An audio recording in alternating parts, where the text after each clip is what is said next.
We've been waiting for it, and it's finally here. Friday Night Football is back, and we've got a great matchup in store for you tonight as we kick off the season with Ashe County football on Sky Zone HD Channel 1. Good evening. I'm Tyler Ashe, alongside Nathan Ham. Proud to be back in with you for another season of Husky football on Sky Zone Sports. And tonight we'll see two coaches who are very familiar with one another and two offenses that will be virtually identical, and it sets the stage for an intriguing season opener here, Nate. Absolutely. Ashe County coming off the best season in school history. And, of course, we saw a lot of firsts last season, including starting off the year with a big-time performance from our dearly departed quarterback, Connor Bowers, tossed 6 touchdown passes as Ashe beat North Surry 50-42. Then, of course, we finally got that monkey off our back, able to beat Watauga in Boone for the first time in school history. Kendall Richardson nailing a 36-yard field goal with time ticking away to get that win. And, of course, this year we'll see what we've got in store, a lot of key pieces to replace, and we'll find out tonight. Season starts. So before we officially kick off the new year, we'll await the coin toss, and we see the captains for your Ashe County Huskies in the away white jerseys with the purple numbers. See them there from left to right, starting off with number 56, Austin Blevins. Then we've got number 50, Jake Richardson, number 60, Colton Miller, and number 11, Tristan Jones. And Ashe County has won the coin toss, and they have deferred to the second half, so we'll see the Greyhounds of North Surry start out with the ball here at Charles Atkins Stadium. And as we look ahead, Nate, as you mentioned there, the missing pieces as we take a look at the Ashe County Ford keys to the game here tonight. And that's one of those, replace the missing pieces, along with we've got to limit the big plays and clock management. We saw that game last year, a barn burner, 50-42, and whoever has the ball last in this one may come away with a victory tonight. Yeah, you're exactly right. Both defenses really tested out of the gate last year, but so many of those players on our side of the ball at least gone. We're replacing 25 seniors, and that's difficult for any level of high school ball, but especially a 2A school. That's almost unheard of, but Coach Hampton really happy with his team, a lot of young kids, so hopefully this season not too much of a drop-off. And, of course, there you see the second one, limit the big plays. That's always a big one. It seems like Ashe in years past at times has been susceptible to the big play, and that's something they can't afford to make here tonight.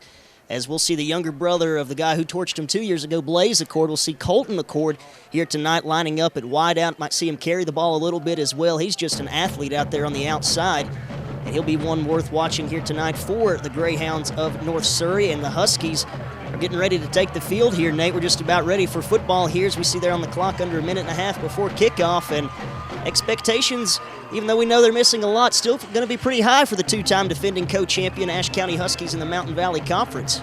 Yeah, Coach Hampton really likes this team. As he said, not a whole lot of players, but the talent, the quality of the talent is still there.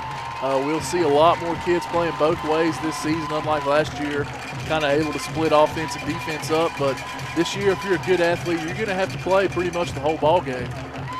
And, you know, it may not be a bad thing seeing from the team this year. Best players will play.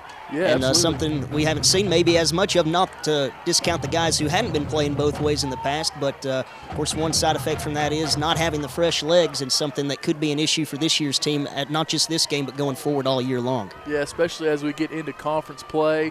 You know, the season just wears on you as it goes, and those conference games really what matters for playoff seeding, and everybody wants to hang one of those conference title banners, and you know those games mean a whole lot. Hopefully we get in shape, we're ready to go, and can keep our stamina throughout the year. So before we get into the opening kickoff on this game, we'll take a look at the K&K Stitch and Screen player to watch in this one. And, Nate, you don't have to look very far to find the star in this one. Mason McNeil, a senior, and this guy just had a whale of a season last year, breaking records left and right for the Huskies. Yeah, tremendous player, great athlete, an NC Preps 2A preseason all-state performer. At least the first time I can recall that happening. Maybe Josh Weinberg did that as well, but Mason McNeil, big-time skill, good speed, good size. He should have a terrific season for the Huskies. Teams have lined up here. Kendall Richardson getting ready to put his big foot. We're just about ready for the 2015 season of Ashe County football here on Sky Zone HD Channel 1. Again, I'm Tyler Rash and Nathan Ham here alongside me. We're glad to be back in with you as we get ready to crank up another season of Husky football. We're ready to go. Good crowd here on hand tonight at Charles Atkins Stadium. And we are officially underway with the 2015 football season at Ashe County High School. Let the games begin. Here comes the return straight up the gut. And good job there by the Huskies, swallowing them up by that return coverage. In on it there, leading the way, I believe, was Garrett Miller. He's going to get a lot of playing time this year. Yeah, another one of those young guys hoping to step up this season. And as you said, certainly will be a big key on the defensive side of the ball. And directing the offense for North Surry, number 1, Avery Smith, a junior quarterback. So he's got some pretty good legs and a nice arm as well. And we are going to see an air raid both sides of the way this game as North Surry in the offseason switched to this potent air attack offense. And look at that play right off the bat. How's that to start things off for your defense? Great play there getting into the backfield. And so far, Ashe sniffed out that air raid assault right there. That's number 60, Colton Miller, making his presence felt.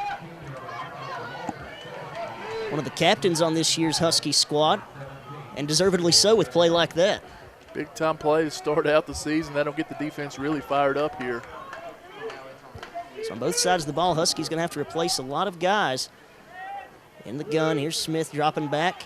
Fires it over to his right, and that one is picked off. Matthew Greer coming up with a nice interception. Huge play there, Matthew Greer. Great job in the secondary. Good job reading the quarterback's eyes and picks off that pass. Will give Ashe great field position. There's another young man making his presence felt early on here as a varsity football player. Played primarily on offense last year on the JV squad. Had several nice games out of the backfield of the running back position. And they're making his presence known on defense. Yeah, he's one of the few kids, though, he would rather play on defense. He'll tell you straight up he would just rather go out there and hit some people and make some of those big plays on the defensive side. And here we go, the starting quarterback, a new face back there this year, Colin Ellis, going to get the starting nod and hold everything here just a second. And I believe, no flag. It's going to be a timeout. So quick timeout here from North Surry right out of the gates. Going to rethink things there on defense, and that'll be a Little's Health and Fitness Center timeouts. Remember, Little's Health and Fitness reminds you to take time out of your day and get active at Little's Health and Fitness Center in West Jefferson. So, Nate, we talk about some of the players missing on both sides of the ball, and Colin Ellis. It was a game-time call. We talked to Hampton earlier in the week as to who would be a starting quarterback, and he's going to go with the junior, Ellis. He's got some big shoes to fill. He does, and he had such a great year catching the ball. We just one more year of Connor Bowers would have been fantastic. Had 37 catches, 600 yards, and 9 touchdowns last year. Obviously, throwing the ball, he won't have those numbers this year, but just a great athlete. You have to have him on the field, and why not have him at the most important spot on the team?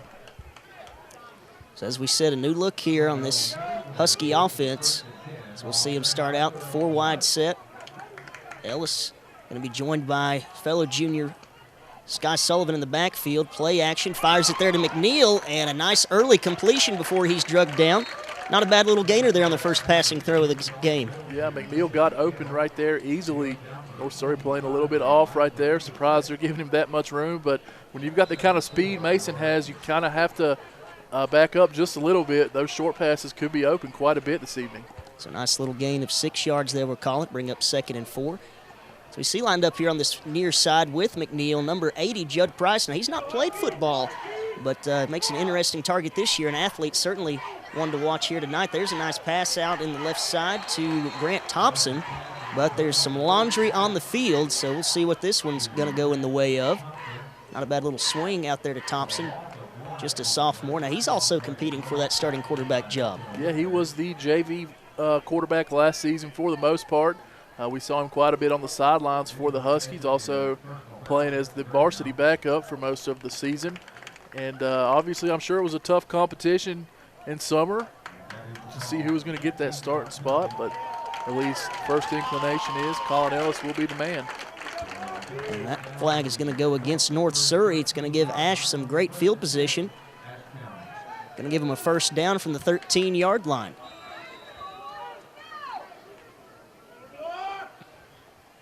Ellis in the gun. He's just going to hand this one off to Sullivan. He's got some room off the right side, and off to the races, banging his way into the end zone, and a quick touchdown by the Huskies. Nice little scamper there from Sullivan, 13 yards out. Puts the Huskies on the board first. And as we see there, on the Mountain Outfitters replay, nothing too fancy there, just some of his brute strength he has. Did get some nice acceleration out of the starting gates there, and then just bowled over a couple of guys right at the goal line he was met. And you can get great shots just like that with a GoPro from Mountain Outfitters located in downtown West Jefferson, and also have much more for all of your outdoor needs. Go check them out there in downtown WJ, Mountain Outfitters. So there we'll see Kendall Richardson come on for the PAT. Snap, the hold, the kick is up, and like so many last year, it is right down the middle. Tack on one more, make it a full score, 7-0. Ashe County strikes here at the 10-12 mark in the first quarter. And we'll take a look there, that Ashe County Ford drive to the end zone by the Huskies. Didn't take them long, Nate. 3 plays, 31 yards, just over a minute.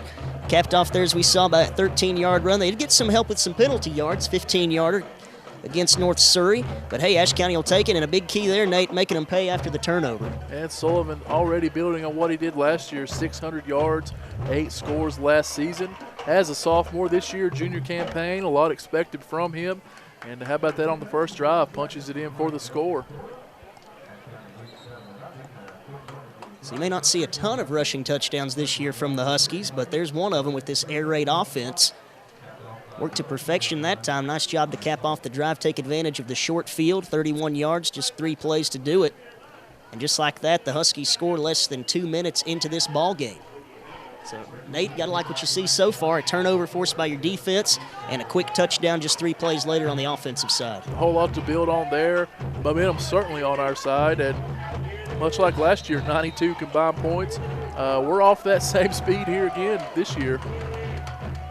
And there's what a kick. Man, very nice kick from Richardson. Goes into the end zone. That'll be a touchback. So we'll see the Greyhounds come out, take over on their own 20-yard line, first down and 10. And this defensive unit from the Huskies, they're not without questions either. You kind of lose the heart and the soul of your defense with the loss of the Baker brothers. Yeah, you lose a whole lot, but you do get back Luis Ramos, who missed most of the year last season, and will be a key part on that defensive line this year.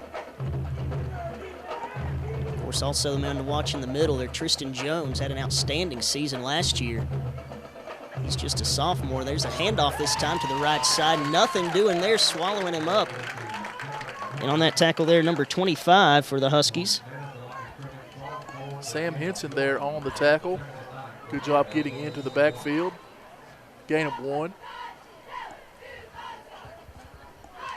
So call it just a pickup of 1, as you mentioned. Brings up second down and 9. Avery Smith. Backfield, we'll see Stanley in motion.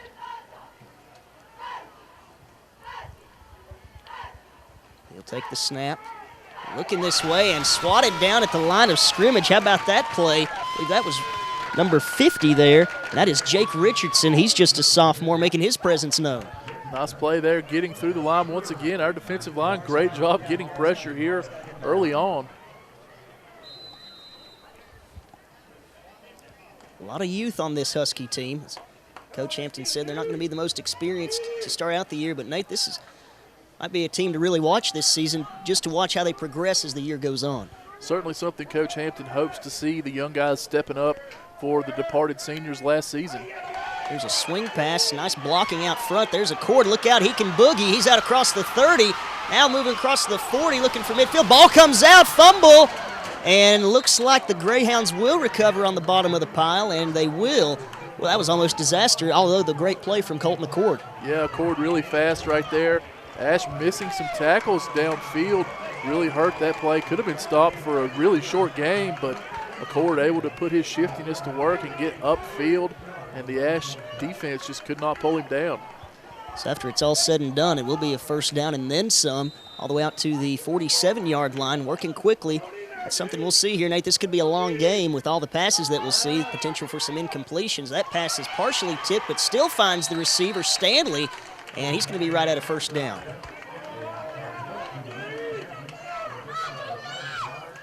Switching fields here. That'll get it down to about the 42-yard line. Getting into Husky territory for the first time tonight are the Greyhounds. Looking to shake off that INT he had on the first series of the game is Smith. Looking good so far here on this drive now. Just a handoff up the gut. Look at this speed. The other Smith that's in the backfield, that's Andrew Smith, number 22, and he's all the way down to the 30. And it's similar to how Ashe uses the spread to spread everybody out and carry the ball right up the middle. That time, North Surry does a great job, brings it down into Ashe territory at the 30.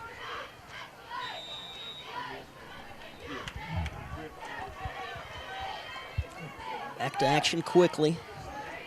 Comes North Surry. Fresh set of downs now at the 30. Here's another handoff, this time to the left side. Look at Smith go. He's inside the 20 before he gets gang tackled, but they're already in the red zone, and we'll see how they do on their first trip inside the 20. North Surry able to get some more ground or yardage on the ground there. They may want to go to the air, but right now taking what the Huskies are giving them, and that offensive line really pushing Ashe back all of a sudden. So another run for a first down. North Surry making Ashe pay with the ground game so far. And here's another handoff. Why not again? Now cuts back to the inside to Smith. Gets tripped up a bit, but still he's going to pick up 5 or 6 yards there on that play. Yeah, it looks like Sam Henson once again in there bringing the ball carrier down. Nice start to the year for that young man. And scratch that, he's all the way down to the 10. That's an 8-yard pickup as we are at the 8-minute mark now in the first period. Makes it 2nd and 2. Go defense!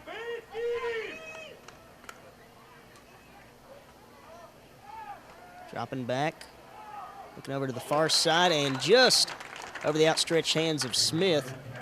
That one will fall harmlessly to the ground. It'll bring up a 3rd and short. Yeah, receiver probably happy he dropped that one. Looked like Ben Brown in there getting ready to put a hit on. So we'll see how North Surry does facing a 3rd down. Although this is the kind you love here. 3rd and just 2 to go at the 7:43 mark. Trips to the right.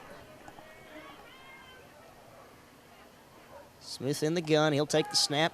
Fire into the end zone and just led his man a bit too much. Was looking for Colt McCord. That could have been disastrous right there. He just flung that one out in front. And luckily nobody there for the Huskies. Forced Smith to pick that one off. Yeah, Cord was there. He was open, just errant throw, not on target. So now that's going to bring up a 4th and 2. Big situation here. Let's see how this young Ashe County Huskies defense holds up in the 4th down situation. Come on, let's go, D! Come on, get him! Get in there! Here's the handoff to the right side, trying to find an edge, falling forward, and he's going to pick up that first down. Nice job getting just enough to move those chains by Smith. Yeah, Ashe had it really blocked up there in the middle, but Smith bounces it outside and uses that speed. Only needed a couple yards and able to pick them up.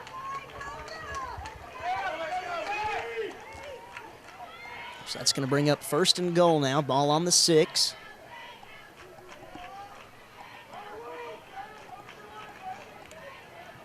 Nice drive here so far for the Greyhounds. They'll look to cap it off with a score. Here's a handoff to the left. Now cuts it back to the middle. And, boy, nice job clogging that gap in the middle by the Husky defensive front. Absolutely. The whole defensive line there really able to push inside and nowhere to go there for Smith.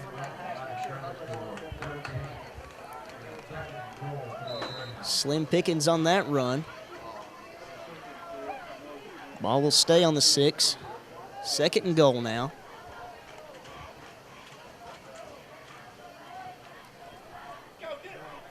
Looking to keep the pace of this game going quickly, both squads with this no-huddle offense. Better watch the play clock, though. Now down to 2 and 1, and he's not going to get it off in time. Wait, they did get a timeout before, so going to have another Little's Health and Fitness Center timeout. And Little's reminds you again to take time out of your day. Head out to the gym, get some activity in at Little's Health and Fitness Center in West Jefferson. So, Nate, Here we see 2nd down and 6, just under 6.5 minutes to play in this first period. Right now, you got to like what you're seeing out of the Huskies, but that could all change with just another play here or two. North Surry threatening right now. Ashe got pushed down the field with that rushing attack, but here near the goal line when it really matters the most, the defense so far limiting any big plays. North Surry still chipping away, though, 6 yards here from pay dirt, but the Ashe defense trying all they can right now to keep them out of that end zone. So 7-0 our score. Here's 6:29 to go in the first period on the Miller Insurance scoreboard. Glad to have Miller Insurance back sponsoring Husky football. Check them out in downtown West Jefferson for all of your insurance needs. Now getting back to the action. 2nd down and goal from the 6 are the Greyhounds, working it right to left. Using their version of the air raid offense and doing a nice job of it to this point. On this drive, now firing to the end zone just over the outstretched arm. He had his man wide open. He did. Another errant throw there. Twice now we've seen North Surry have a guy wide open inside the 10, but the pass just not there. Can't blame his height either. That's 6'1" Carson Todd waiting for that one in the back of the end zone. Too much mustard on that one. So that's going to bring up 3rd and goal. The Huskies getting a gift once again. And probably some first game jitters here for North Surry running that new offense. And, of course, same goes with Ashe, new quarterback and everything. So here in the first quarter, not surprised to see a few miscues. Now back again in the gun is Smith. He's got some time now flushed out of the pocket. He's going to have to throw on the run and just chucks that one down in the dirt, providing some nice pressure. Number 50, Jake Richardson. We've already called his name once or twice up to this point in this game.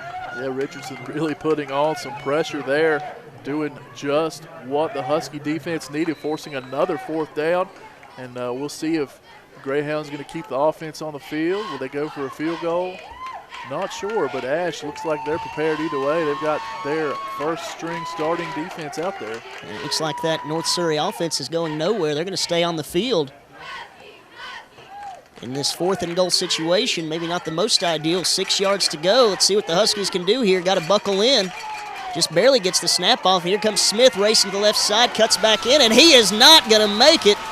Brought down by number 59, Richardson, and a great play there. Kendall Richardson showing he's more than just a kicker right there. Great tackle on the 4th down play and gets a big stop for the defense. Ashe will have the ball, but backed up deep in their own territory. I don't know how many kickers you see that are 6'4", 255, but there's one, and we'll take advantage of it. Yes, absolutely. So the Huskies will take over, and you said it, maybe not in the best of positions themselves on their own 5-yard line. So definitely don't want to turn over here if you're the Huskies, and they're going to take a quick timeout to talk about it. Backed up to their own 5. It's another Little's Health and Fitness Center timeout. Remember to take time out of your day and get active at Little's Health and Fitness Center in West Jefferson. So the Huskies hold strong there, Nate, holding to that mantra that they had last year, and basically every year you'll see from Coach Hampton, bend but don't break. That's exactly right. You just you can give up the yards, just don't give up the points. Yards don't matter if they can't put it into the end zone. And right now, Ashe, as you said, doing just that. Up 7-0 here in the first quarter, just over 6 minutes remaining. And starting off here, definitely not the pace of the scoring that we saw last year between these two squads. As we mentioned, Ashe won the barn burner last season, 50-42. The year before that, right here in North Surry, I was on hand, and I'm sure you were as well. And they hung on for the victory behind the legs of Blaze Accord, 20-13. And this has become quite a nice rivalry matchup that they have continued. It's been nice to see between these two schools, even after North Surry left the Mountain Valley Conference. Yeah, they were always a pretty good rivalry in the conference, and then, as you said, they've kept it going here, and we went and kind of picked their head coach away from them, coming back to his home stomping grounds and coaching the Huskies. But so far, the rivalry has been fun. And there's quarterback Colin Ellis with the keeper. Gets it out just across the 10-yard line. A nice gain of about 5, maybe 6 yards. And that's going to be a little bit more of an interesting dynamic this season. We know we have the air raid offense, and Bowers, now he was an athlete, but he became accustomed to the tuck and run once in a while when he had to, but he didn't look to run. Ellis is a much more shifty ball carrier. Yeah, it really opens up the playbook for the offensive coaching staff. And here again, as you see, Ellis takes the snap and runs up the middle. But certainly something that adds a whole new weapon Much more speed than what we had last year at the quarterback position. Maybe not quite as big time of an arm as Connor had, but he'll certainly add that weapon of a big run capability. Not as much green open that time. He picks up about 3 yards. It's going to bring up 3rd down and 1 as he gets it to the 14. Big play here for the Huskies. On your own 14-yard line, like to move those chains, and there's Sullivan, gets it and then some. He's out across the 25 before he stumbles and is finally brought down just shy of the 30-yard line. Nice run there by the junior. And just like North Surry was doing on their drive, just handing it off up the middle and let the blocking and the tailback do the rest. Sullivan picks up another big, much-needed 1st down. So the big man moves the chains for the Huskies.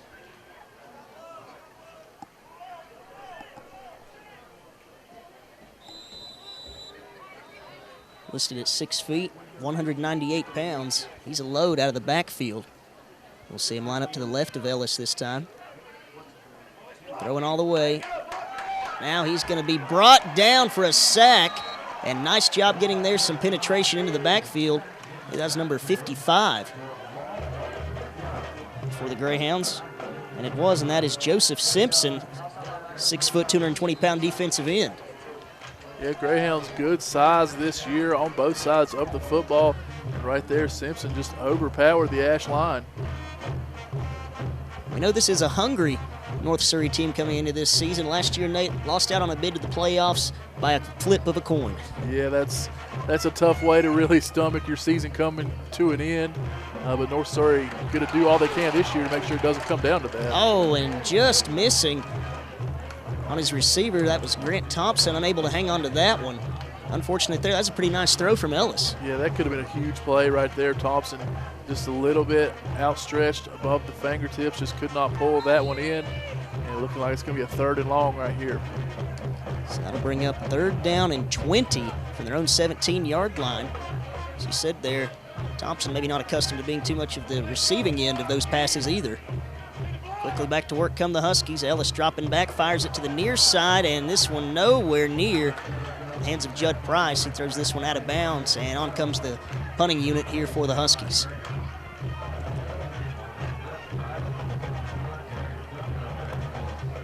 Mason McNeil, jack of all trades, Nate. Catches some big balls, scores a touchdown, and he also comes on. He's a great punter as well for the Ashe County Huskies. And, of course, we'll see him plenty in the secondary this year, so really having to play almost every snap, especially if he's going to be the full-time punter all season like he was last year. He'll be out there pretty much all night. So he's backed up inside his own 5. Good snap and a good kick there. Will be fielded by a cord right at the 50-yard line. Watch out, he's got some room to that right side inside the 35 and the 30. Still on his feet before he is flushed out of bounds. And a heck of a return right there from Colt McCord. Yeah, about 25 yards on that return. Just nobody over there on that side of the field for the Huskies. Not exactly what the coaching staff planned out there, I'm sure, but McCord uses that speed and able to pick up a big chunk of yardage. Offense down inside the 25. And you said it there. Talk about some great field position. 21-yard line here for the Greyhounds, and they'll look to be in business just outside of the red zone, a yard to be exact, as they begin this drive. So far, nothing going for them on offense. Last time they got it inside the 10, couldn't capitalize, got snuffed out on 4th and goal from the 6. Here's a run right up the gut. Not much there, a couple of yards. Do see a helmet come off. Tristan Jones in there with the big hit. Looked like he lost his helmet as well. So to replace him, we'll see Sky Sullivan come in for at least one play as they look to shore up the middle.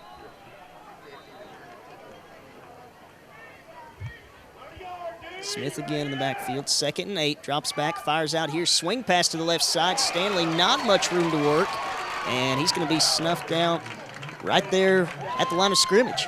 Garrett Miller, great open field tackle. That's just a one-on-one play right there. If he doesn't make the tackle, he may get to the end zone. Miller, big-time play to force another 3rd and long. You said it there, 3rd down and 8. Staring the Greyhounds in the face. Just under the 3-minute mark now in the opening period. for the season opener for both of these squads.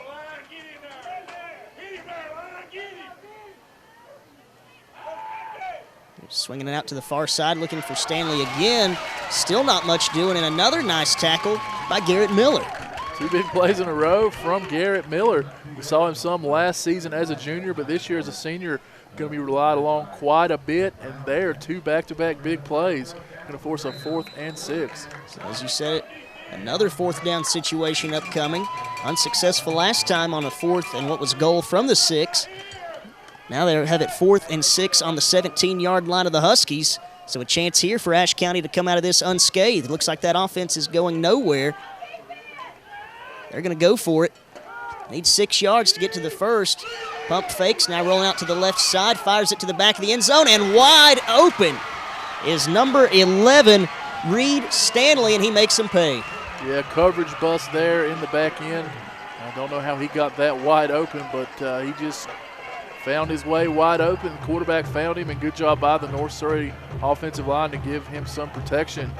And the Hounds strike back, try to get this extra point to tie the ball game. Yeah, it appears maybe just a bit of a breakdown in the secondary after 2 nice plays. The defensive backs get burned for 6 there. Here's the 1:58 mark in the opening period. Extra point upcoming. Snap, hold, kick is up. Right on the money. We are tied at 1:58 here in the opening period. North Surry High School, as we take a look at that drive summary. The Ashe County Ford drive to the end zone. 4 plays, 21 yards, just under 2 minutes of time. And we saw there a nice pass from Avery Smith to Reed Stanley, 17 yards out to cap it off. That scrambling around there from Smith probably bought some time for Stanley to get open. And the 5'10 junior did just that, able to tie the ball game up here. Just 1:58 left in the first quarter. Tell you what, you got to give some credit there to that quarterback, Smith, after throwing an interception on the first drive and then missing some open guys in the end zone on the previous possession and being denied the touchdown. There he's still firing away and comes up with a nice pass there to wide open Stanley and gets his team on the board. Yeah, Coach Lyons has to be really pleased with what he's seeing from his junior quarterback in the new offense. Maybe a little jitters opening the game, and certainly miss some guys open, but on that play right there, all that really mattered, able to make the big throw to a wide open man. So suddenly, as we talked about early on, the Huskies had the momentum, and it is a game of momentum now. It seems to be shifted in favor of the Greyhounds with the success they've had the past couple of drives. That one coming up with points and tying the game up at 7. Just under 2 minutes to go here in the opening period.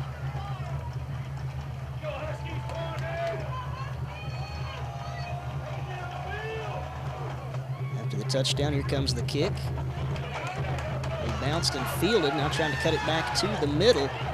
Looking for some room, a lot of left and right, and still on his feet, but going to be drugged down.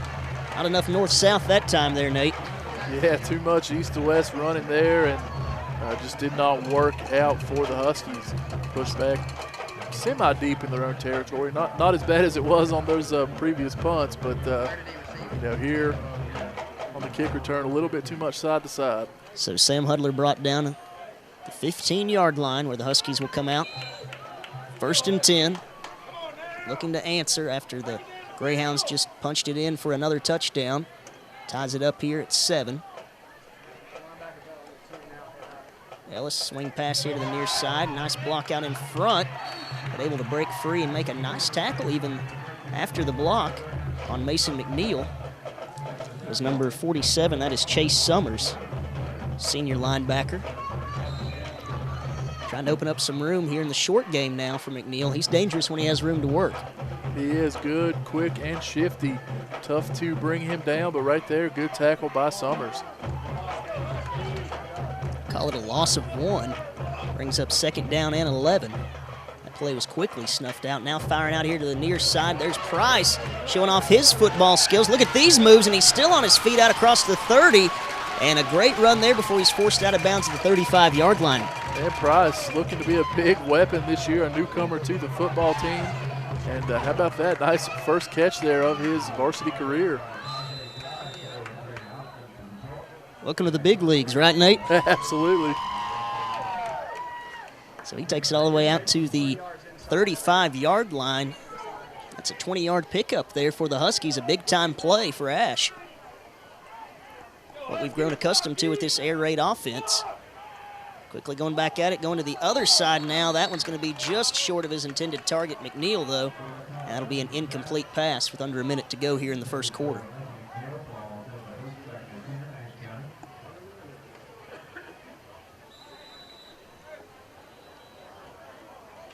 Almost 1 quarter in here to the new season. Been a bit up and down here for the Huskies up to this juncture, but got to be pleased with most of the results.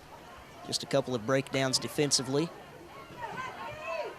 They were able to capitalize on an early turnover. Punching it in for 6.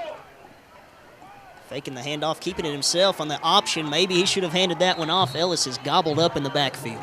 Yeah, tough play there. Looked like the Greyhound defense really pushed through. I don't know if Sullivan could have done much with it either. There, good job by the Greyhound front four.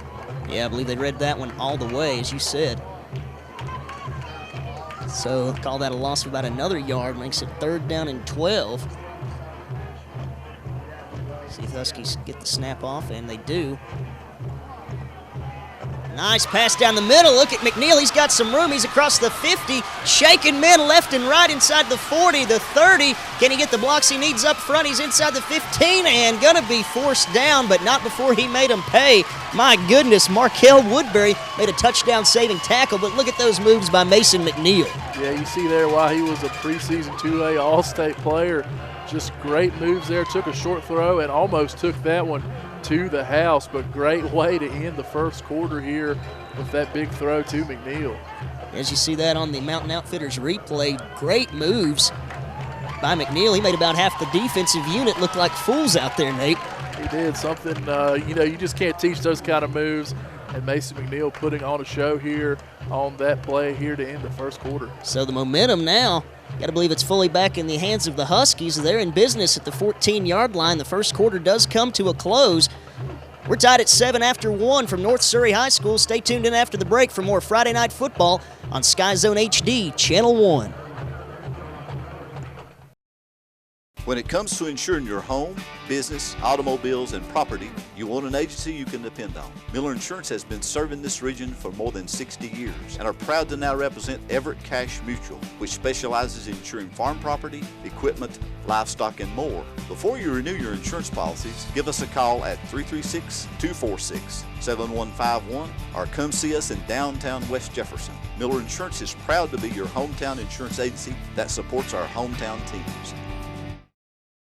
Ashe County Ford here. It's time to make the switch to Ashe County Ford. With $1,000 trade-in cash available, the time is now. Make the switch and save up to $9,500 off the 14 F-150s. Take a break. Come in and see the new redesigned 2015 F-150. With an all-aluminum body and tons of new features, Ford has done it again. Come see why Ashe County Ford sold the most certified pre-owned Fords in the region last year with 100,000 miles powertrain warranty, 24-hour roadside assistance, and low rates. You can't go wrong. Ashe County Ford. We don't just sell you a car, we make you a friend for life. And welcome back to North Surry High School, the site for tonight's edition of Friday Night Football between the Ashe County Huskies and North Surry Greyhounds. We're opening things up here, the 2015 football campaign from Charles Atkins Stadium in Surry, North Carolina. And it's been a good opening quarter so far, Nate. Knotted up at 7 here as we get ready to start the second period, but the Huskies are threatening. We saw the Huskies open the game strong, scoring in under 2 minutes there, and closing the first quarter pretty strong, getting the ball down inside the Greyhound 15. Hopefully they can start the second quarter much like they started the game, get a touchdown here on the board. And Ellis going to try to keep this one himself. Falls forward, maybe picks up a couple. If that, he just gotten back to the line of scrimmage. And that's all it was. It'll be 2nd down and 10, no gain for the shifty quarterback. Looking to start things out here in the second with a bang, as you mentioned, much as they did the opening series on defense and then on offense, coming up with the interception and turning it into 6 points 3 plays later. Ellis looking to the middle, and nice defense by Accord. He was step for step with McNeil. Good coverage there. Really, you don't see a lot of people able to stay step for step with McNeil, but Accord, great athletic ability there, runs in that family as we've seen in years past. there. Good coverage on defense. So that'll bring up a big 3rd down and 10 now for the Ashe County Huskies.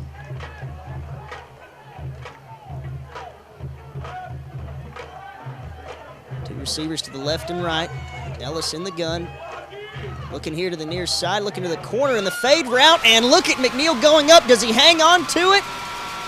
Yes! Touchdown, purple and silver. Great job there by McNeil. Got a little bit of space from a cord, and he says, you can't cover me twice in a row like that. Give me the ball. Yeah, you're not going to shake him off twice. So we take a look at that Mountain Outfitters replay. Great shot. Corner of the end zone, and able to hang on to it through the contact. Maybe even more impressive than getting the step on a cord. Yeah, big play there from your senior wideout to put Ashe back in front. And as you said, great job hanging on to that football. Richardson on for the PAT. And this one is up right down Broadway. So the Huskies up a full score once again. That is now 14-7 in favor of the purple and silver Huskies of Ashe. As we take a look at that Ashe County Ford drive to the end zone.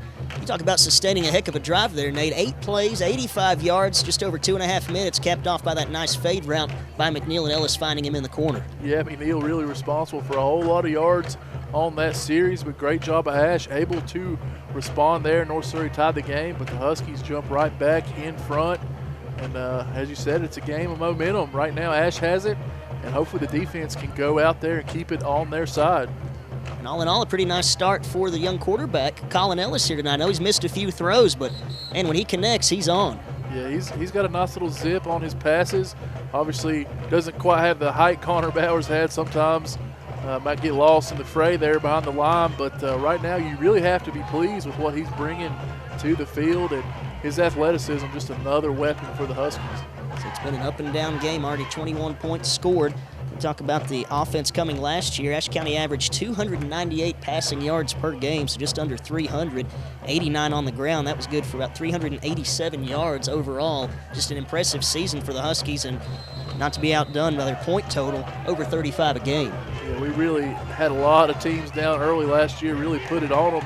This year, don't know if the offense will be up to those numbers, but one thing's for sure, we've got the athletes still, and we could put a hurting on several teams, and the defense can do their job as well. Could be another solid year for Ashe. And another great kick from Kendall Richardson. Man, they can't even get a return off of this guy. Puts that one into the end zone for a touchback, and we'll see North Surry come out with another offensive series, 1st and 10 on their own 20. Looking to answer the Ashe County score, which they were able to do in the first period. We'll see if they can do it here on this drive.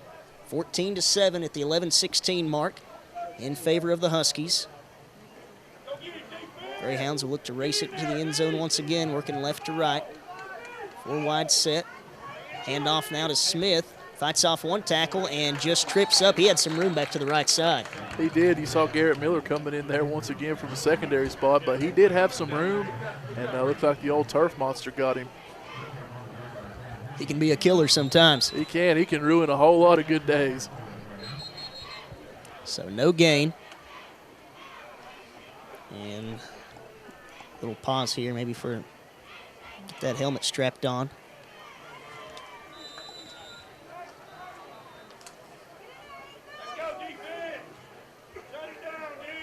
Working quickly once again. Smith dropping back, all kinds of time to throw, and finds his man. Boy, that was a bullet right across the middle for Stanley. Yeah, great toss and catch there. Not much you can do there. You just had too much time to throw. Hunter Argensinger there in coverage, but just tough to cover somebody for that long. So that'll move the chains quickly out to the 30.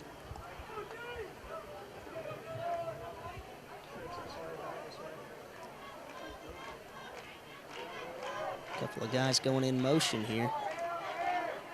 Switching it back to that far side, they'll go with trips.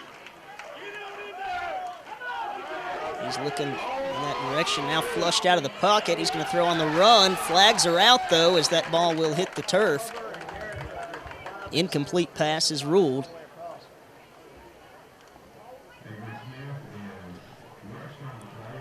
And we'll see who this one goes on.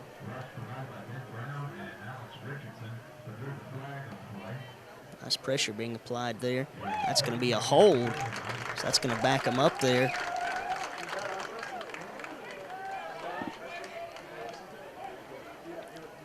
Talk about that Husky defensive front. They're putting some pressure on Smith in that backfield almost every time he's have to drop back and throw. So this takes him all the way back to the 16-yard line, where it's going to be first down and 24. So how do you like those yards to work with on a fresh set of downs? That's really putting you up against it there, and tough to have a holding play there when your quarterback still almost got brought down for a sack. Just all around bad play there for the Greyhounds. Got between a rock and a hard place right now. First and 24, your own 16. Oh, and what a hit delivered. And that is number 50, Jake Richardson. Here comes the boom. Absolutely laying down some lumber there. Big-time hit. And how about that? That'll really fire the defense up. You'll hear that bell ringing for a while. And that's you want to know what the number of that bus was. 5-0. Hawaii 5-0. Richardson making a great play.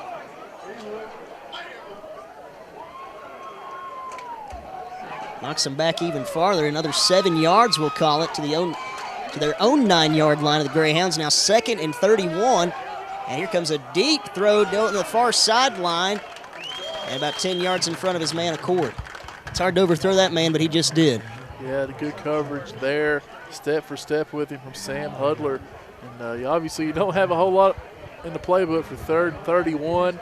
We'll see what the Greyhounds do. Could go conservative here and just try to get a few yards so they don't punt from their end zone, or you never know, they might try to draw up another long pass and see if they can pick on the Husky defense. Just over 9 minutes to play in the second period. They'll do a swing pass to the far side. This guy can be dangerous, and he gets it out across the 20. Not a bad pickup there on 3rd and long. As you said, just trying to prevent it, I should say, from putting out of your own end zone. Good tackle there from safety Matthew Greer coming up to make sure that play didn't go further than it needed to. Forces a 4th down here.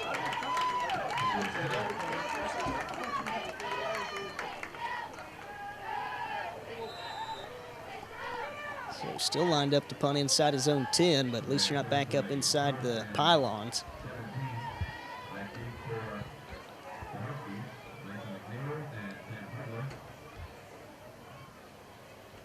So on 4th and 17, their own 22, here comes the punting unit. Bit of a low snap, gets it off, barely. It's going to be short. Fairly kind bounce, though, and it'll roll out to about the 45-yard line, where we'll see the Ashe County Huskies come out, looking to keep things rolling after they put in 7 more last possession. Nice starting field position for Ashe. Always good to take over in the opponent's territory. It's never a bad thing. Absolutely. Gotta love where the Huskies are starting out here. See if Ashe can keep that offense rolling. So the purple and silver Huskies on the field again on offense. 4 wide. Ellis looking down the middle. He's just going to tuck and run. He's inside the 40, the 35, and finally going to be tripped up. There's where having that speed comes in handy. Yeah, really not a whole lot of running room there up the middle, but he just kind of snaked his way through there and able to pick up some big yards down near the Greyhound red zone, getting a little bit closer. Nice to know if you're Coach Hampton, even if your receivers are well covered, you've got a guy back there who can make a play with his legs just as well as he can with his arm. Yeah, very nice to have that kind of flexibility from your quarterback position. So a fresh set of downs all the way to the 31-yard line. Pick up a 14 officially on the ground by Ellis. And I believe we've got another timeout, as Ashe showed a little bit of a new formation there, and Surry didn't like what they wanted or had lined up defensively, and they're going to burn another timeout. It is a Little's Health and Fitness Center timeout. Reminder to take time out of your day, get active, and visit Little's Health and Fitness Center on Radio Hill in West Jefferson. Well, Nate, we talked about the Huskies and how they fared the past couple of seasons and becoming accustomed to getting that Mountain Valley Conference title. As we see last year, they were on top of the pack along with Elkin and Starmount at that 6-1 mark. Just great years overall and continued into the playoffs for much of the Mountain Valley Conference teams. Yeah, we saw Starmount make it all the way to the state title game, I believe. That was a big run for them. Elkin got upset. Not quite the run they wanted, but Ashe able to win a playoff game, get deeper in the playoffs, and good run for Allegheny as well. Yeah, they made it all the way to the 4th round of the playoffs, finished up with a 10-win campaign after it was all said and done. And Wilkes Central made some noise there at the end of the season. Not the best of records as you might see overall. Still were able to finish over 500 in the Mountain Valley Conference at 4-3. They got knocked out in the first round of the playoffs. And the Huskies will look to keep it rolling again this season after back-to-back co-conference championships. And we know the goal each and every year to win that conference title, but they want to take that co off of that, especially coming into this season. And here's Ellis. He's going to take it himself. Falls ahead. A lot of running, but only got about maybe 2-3 yards out of that. Not bad overall, though. That play looked to be broken from the start. Tough play there for the Ashe offense, but Ellis able to get something out of nothing. 2nd down and 8 here. A little over 7 minutes left in the half. Call it a gain of 2.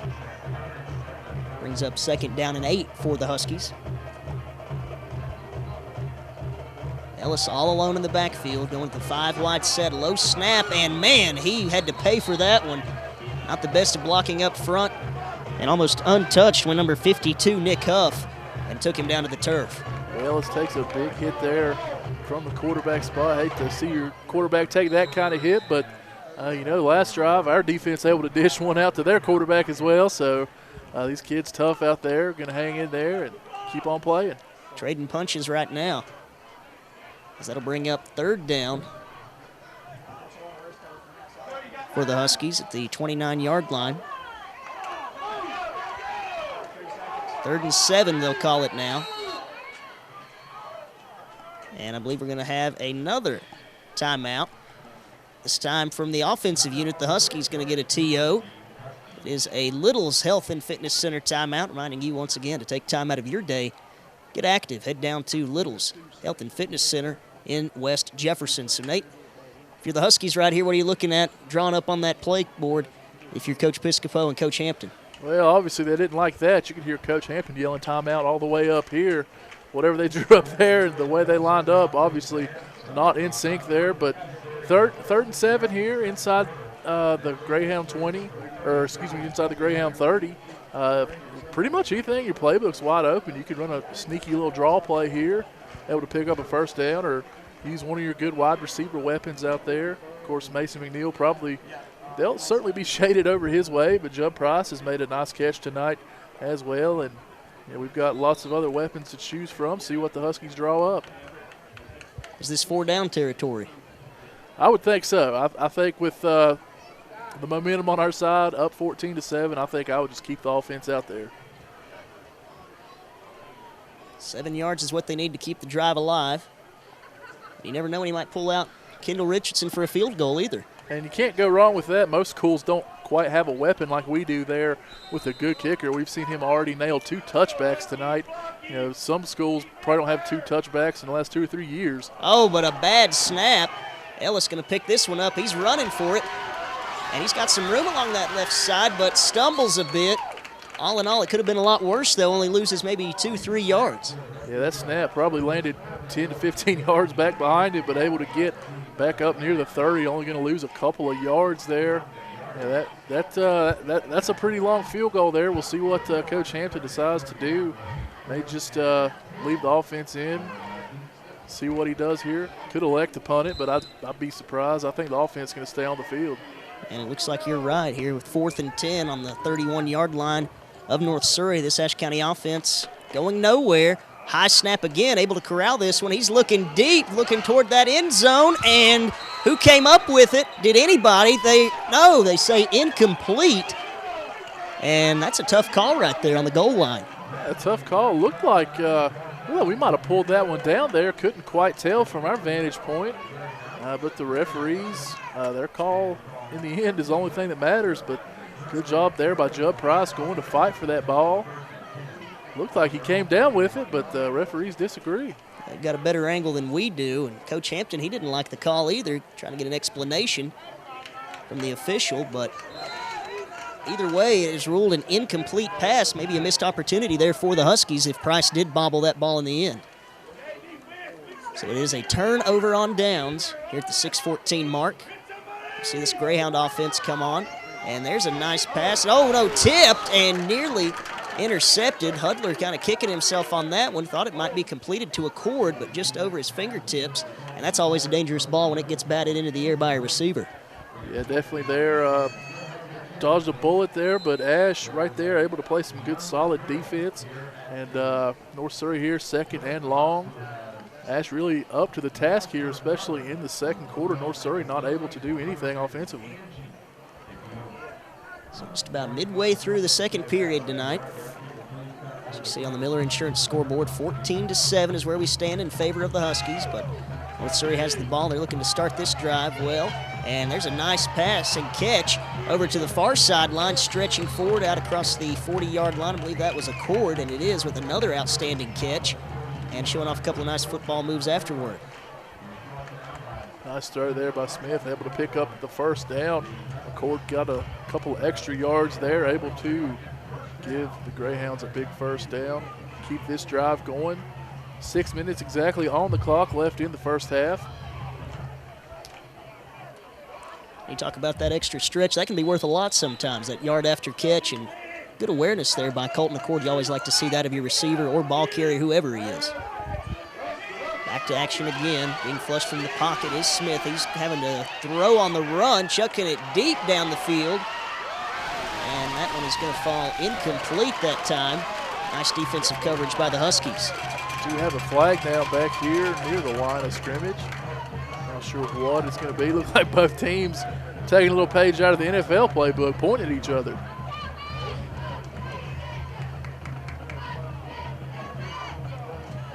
And the old act there like a couple of siblings. He did it. Yeah, absolutely.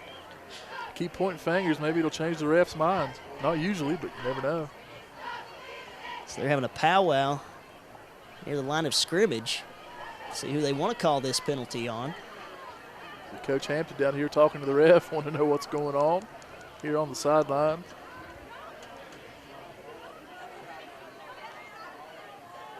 And looks like the referee's having some trouble distinguishing exactly what the call was there. Maybe too many Chiefs, not enough Indians making calls out there on the field. Maybe the finger pointing is working. And indication is it's going to be against North Surry. So backing them up. Still not sure exactly what they call. Was it a holding penalty there on the line, I guess? Nobody gave a signal that I saw, but that is a 10-yard penalty there. Could be a holding penalty. Probably is. Just, we see here 3 refs continue talking here at the 40-yard line. The other official's already spotted the ball, so he knows what's going on. It is indeed a holding call. Took long enough, but like one official, he may have been going it alone. He may have been. He already knew what was going on when they had moved the ball. So that's going to be 1st and 22 now. On their own 30-yard line, 5:44 to play before we head to the locker rooms. And he hands it off to Smith. Look at his quick feet, churning forward out across the 35-yard line. That's a nice way to start picking up that 22 yards. Absolutely there. Good hit by Sam Henson to put an end to that play. Got a little chunk of that holding penalty back.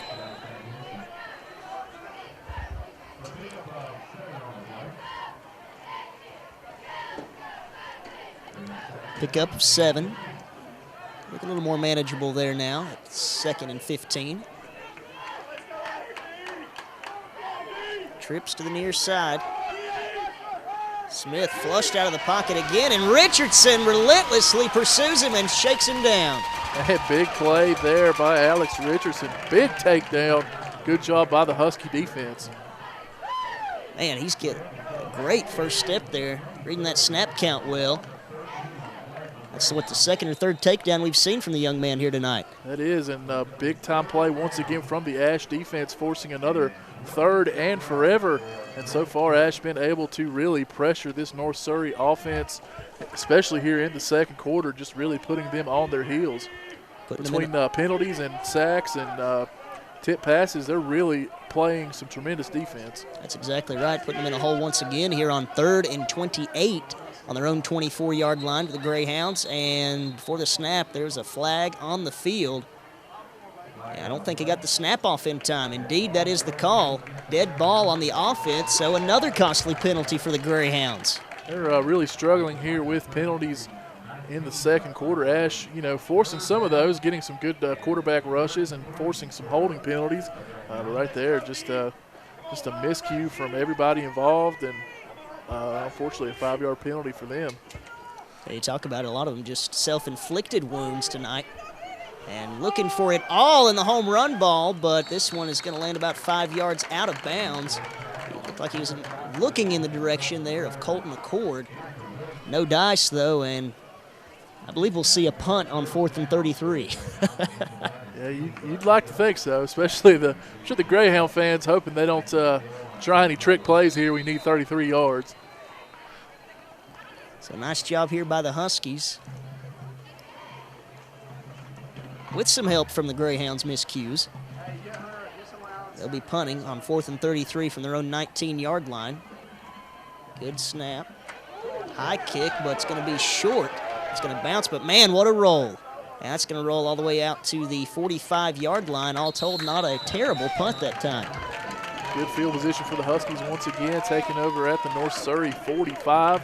4 minutes remain here in the second quarter. Be nice to see Ashe punch another one here into the end zone before the halftime clock sounds. Yeah, you talked about it there. Plenty of time here. Time will not be an issue with 4 minutes left on the clock before they head to the halftime break. Ball on the 45-yard line. We know this Husky offense, all they need is maybe 1 or 2 plays. They could put it in the end zone in a hurry.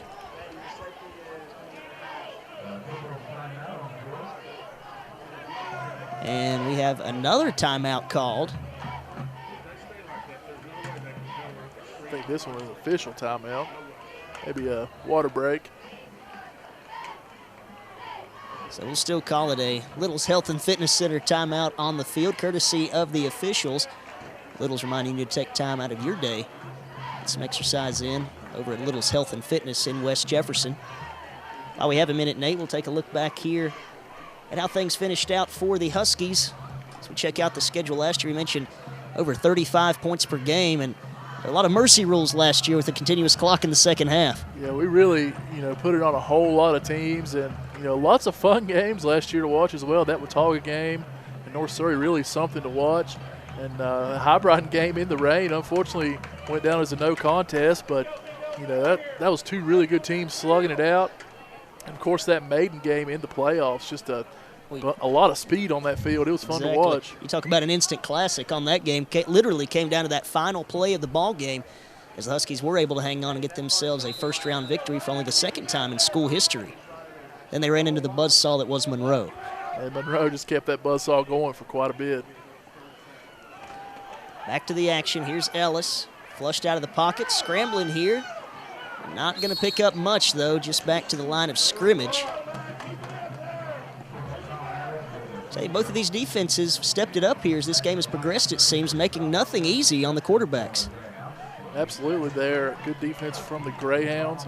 And as you said, making it tough on both sides of the football here. The air raid offense really kept in check. We've seen McNeil break loose a couple times, and we saw Core get wide open in the end zone. But other than that, the defenses have to be pretty happy with the way they've played.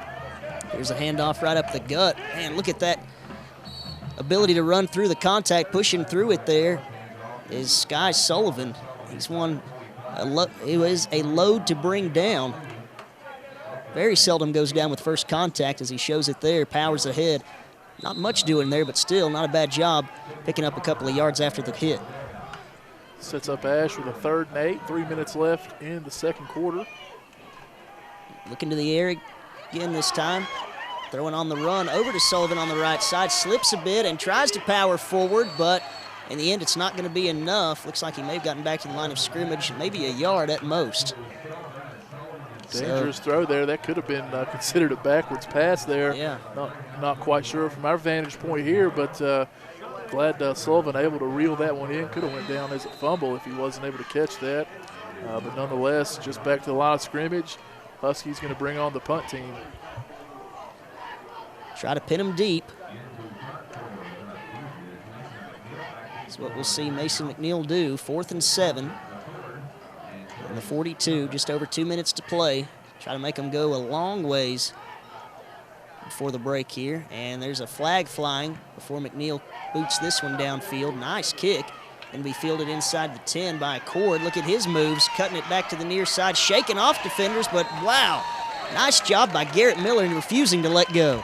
Garrett Miller, big game so far, especially his tackling ability really shining through. We've seen him make some key one-on-one tackles. If he doesn't make them, the opponent's got a long way to run, but right there, second or third time we've seen him make a big tackle. I tell you, it's a simple concept, wrapping a guy up, but so many players have a hard time executing when it comes down to it. Not Garrett Miller, but there was mentioned a flag did fly before the kick from McNeil.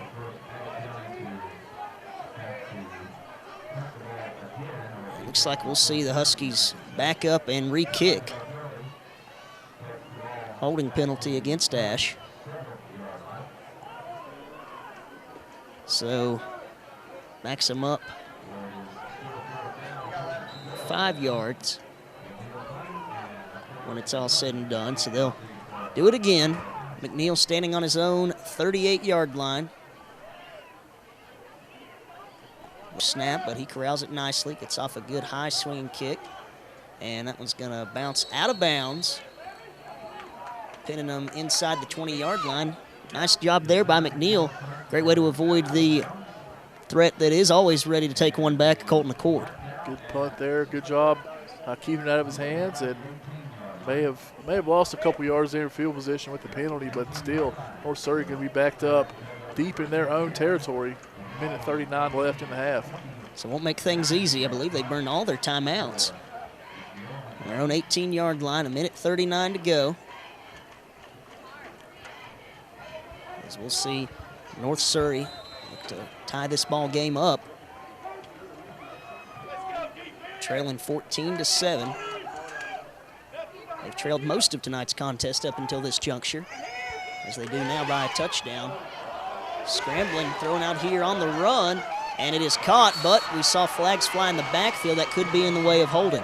Yeah, it looks like an Ashe player might have gotten taken down, and you could hear the Husky coaching staff yelling for a hold as well.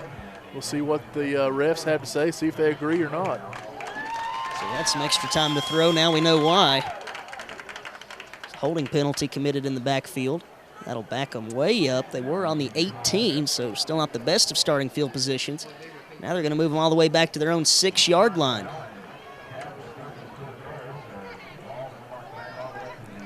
Unforced errors. The name of the game so far this evening for the Greyhounds. It has been, as you mentioned, maybe some early season jitters from a lot of these players. A lot of these guys, their first game of the varsity level. It's going to make it first down and 22, minute 23 and counting.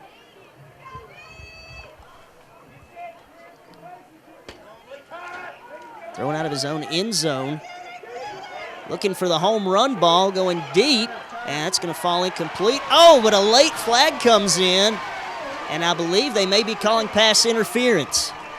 Looked like threw the flag right at Sam Hudler as he was in coverage, but I didn't see a whole lot there, but in my opinion, it doesn't matter up here in the booth, but right there, looks like the ref's going to give him a 15-yard penalty. Geez, if you're going to get called for that, you at least like to get your money's worth. I don't believe Hudler even touched him.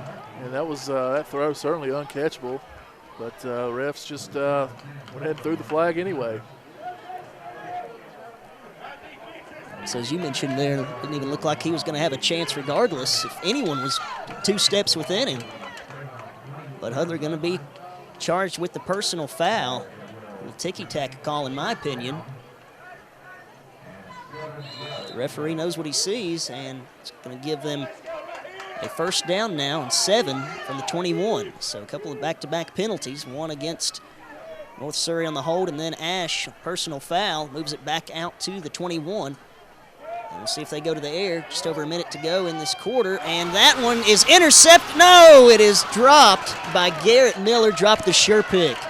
Garrett's had a good job tackling people tonight, but right there, that pass ate him up almost. Still pulled it in after he balled it a couple times, but Unfortunately, the pass falls incomplete. Could have been a big turnover there for Ashe. But either way, good job in coverage there to make a play. Just couldn't quite reel it in. So North Surry fans breathe a sigh of relief on the home side, and those guys on the field as well, gifted with an extra chance here. We'll see if they take advantage of it. Avery Smith nearly throws another interception. Looking to the far side all the way, and that one well out of the reach of the intended man Accord. So that's going to bring up 3rd down and 7 with just under a minute to go, 58 seconds to be exact. Ashe in the lead for the time being at 14-7. And what has been, though, an up and down contest so far. A lot of penalties here in this first half, especially on the North Surry side. Yeah, kind of sloppy there, especially for their offensive line. The coaching staff can't be pleased with those holding penalties. I've seen at least 3 tonight. Could be more than that. And play action. Rolling out to the far side, throwing on the run, finds Accord, and he's going to cut back inside, making his moves. He's out across the 50 now. The 45 had some blockers, and he's got that speed working for him. Now inside the 30 as he cuts back the 20, the 10, and he just going to waltz into the end zone. What a play by Colton Accord. Wow, you really can't draw that up. But, man, just some great solo moves by Accord on his own. Just a tremendous play. That looked like some Tecmo Bowl, Madden 15 top stuff out there. We just keep hitting the circle button, keep spinning, keep juking. Great job there by Accord. Husky defense kind of shocked here. 38 seconds left, and don't really know what hit them. Boy, this Husky crowd just fell flat. And that's a brutal way to end the half. You know, the defense, they played well all night long, but right there, just some sloppy tackling, and the speed there from Accord, really the big difference. As you see the replay there from Mountain Outfitters at the beginning of that, looks like I think most receivers would just catch that ball and go out of bounds on the far sideline, preserve that clock, but not Accord. And, man, it looked like the Huskies were going to contain him there, maybe a gain of 10 or so yards, and then he cuts back to the middle, and we had 3 or 4 more Husky defenders miss tackles, and Accord really breaking some ankles out there on his way to 6 more points. And we do have a stoppage of play here. We have an injury on the field. Didn't see who went down, Nate. Did you catch a glimpse from here? No, I had no idea. I was busy trying to catch my breath watching that kid run. Yeah, that wore me out just watching it. And I need a nap. And here it is on the near sideline for the Huskies. Is that Hudler? Looks like it is Sam Hudler helping him gingerly off the field. Looks like a leg issue for him. Hopefully he'll be okay. Yeah, maybe just a cramp. Definitely a warm night tonight down here. Certainly could be a cramp. And, you know, near the end of the half, these kids have been out there last hour or so. It's definitely a humid evening. And now the extra point attempt is up and good. We are tied with 38 seconds to go before the half. And you talk about a momentum changer with that drive. As we look at that Ashe County Ford drive to the end zone, 5 plays, 82 yards. Of course, 79 of those coming on that terrific catch and run by Colton Accord from Avery Smith, and the PAT was good, just over a minute off the clock when they got the ball. And now Ashe County has it with 38 seconds. We'll see if the Huskies can respond. If you're Coach Hampton, do you try to punch it in here and get a score to go ahead at half knowing you have the ball to start the third quarter, or do you just take your chances here with the tie ball game? That's a tough call. They lost a whole lot of momentum there, and definitely kind of shell-shocked here. Probably see what they can get on the kick return here. Obviously, they'll have 2 of their faster, best weapons back there. See if they can maybe get a good little return here. Kind of set up some decent field position, but you know, if I was Coach Hampton, I'd probably just take it on to the halftime break and try to get their heads back in the game. You know, the defense definitely let down after giving up the big play, but it's just a tie ball game. Both teams still in it, so we'll see what the Huskies do. Yeah, and we'll see what Price and McNeil can do as they're back deep to return, if they even get a chance. May see a squib kick here to avoid the big run back, and they are going to boot it deep. And that's Price going to get a chance to work here, and a couple of nice moves. Shook off one defender, but Not a lot of room to work up that far sideline. And the Huskies will start off on their own 25-yard line with 32 seconds to go, 1st and 10.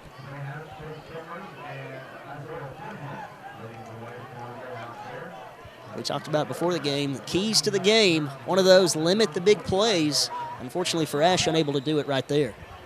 Yeah, it was just a real heartbreaker for the defense, something you hate to see, especially bite you this late in a half, but you know, the game's still tied. You just have to regroup here at halftime, come out with the same intensity you did to start the ball game, and you know, hopefully that won't hurt us too bad. Fires out here on the run. He's got McNeil. He has some room to work out across the 30, the 40 at midfield, and he is finally going to be knocked out of bounds, but not before he switches fields and gets it into North Surry territory. Yeah, McNeil's really just almost impossible to single cover, especially, you know, any of the teams that we'll see this year. That teams are going to have to either double him or definitely add some safety help to his side. He's just too skilled and too fast. You just can't cover him. There's a reason he's a 2A preseason All-State player. That wideout position, as you mentioned, you can't cover him with one guy, it seems like. No way. Working quickly is Ellis. Nice job by McNeil, too, to get out of bounds. 23 seconds on the 45. Fires it this time to the right side, and he had McNeil again, just left it a little short, threw it just behind him. Yeah, surprised there, North Surry trying to use a linebacker to cover McNeil there with Chase Summers, and he had him beat by 2 or 3 steps, but the throw just didn't quite have enough on it. You hate to see that, because anytime you can get McNeil open in the flat, he's got some room to work. You better watch out if you're a defense. Ellis will look to try to straighten things out on 2nd and 10. Dropping back. Now steps up and fires a deep one, and this one is reeled in by McNeil. And a great job there by the senior wideout to haul that one in, gets it down around the 30-yard line. It looks like the clock ran a little bit there when it shouldn't have been. Yeah, that's what I was looking at there. Rolled it all the way down to 8 seconds. It's definitely a first down. Clock should have stopped there, but I also think he got out of bounds too, but the refs don't see it that way. They're going to start the clock on the whistle. So the ball is on the 30-yard line. 8 seconds, and you see the officials discussing things here for a moment. Sure looked to me like he got out of bounds there, but. So they do signal for the first down, of course. And looks like they're going to wind it, and they are as soon as the ball is snapped. And nice job there by Ellis. He's going to spike that one. Still 6 seconds left on the clock. So ball on the 30-yard line. It'll be 2nd down and 10, but most importantly, 6 seconds on the clock. You don't really have time to make it 2 plays. So you got one last chance here if you're the Huskies to heave it to the end zone. And we're going to get a timeout. Coach Hampton wants to talk things over with his offense. Little's Health and Fitness Center TO reminding you to take a TO for yourself during the day and head out to Little's Health and Fitness Center in West Jefferson. So knotted up at 14, Nate. 6 seconds to go. It's been a very entertaining first half. We could be in for some more drama here in this final play. It has been, Ash. You know, before they called that timeout there, they could have thought about throwing a little short pass, maybe setting up a field goal, but I think Coach Hampton wants to draw something up to maybe get somebody open in the end zone, or hopefully you may just throw it up to your, you know, all-state performer and see what he can do. We'll see how they come out of the timeout.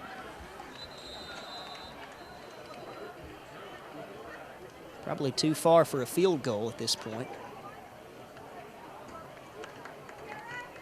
We'll see that offense take the field once again. 6 seconds to go. Time for one last play for the Huskies before they head to the locker rooms for the half. 5 wide, 4 men out to the left. Ellis looking in this direction. Now he's being flushed out of the pocket.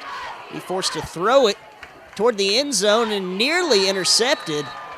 That one is batted down. We see flags fly all over the place, though. I believe he may have been past the line of scrimmage throwing that ball. Yeah, it might have been a few steps beyond it there, but either way, the pass was batted down. Unless it's on the Greyhounds, the half's definitely over. And the official signal we're waiting for from the referee, it is declined, so we will end it with the incomplete pass, negate the penalty, and that is how we will head to the locker room. Well, Nate, we've accomplished nothing. tied up still after 2 periods. What have you seen so far, though, that you've liked from the Ashe County Huskies? Well, Ashe certainly has to be pleased that your biggest offensive weapon has had his way pretty much all day against the Greyhound secondary. And you have to be pleased with the defense. You know, that last big play they gave up really hurt, but other than that, they've really held their own against a big-time passing attack and lots of athletes out there.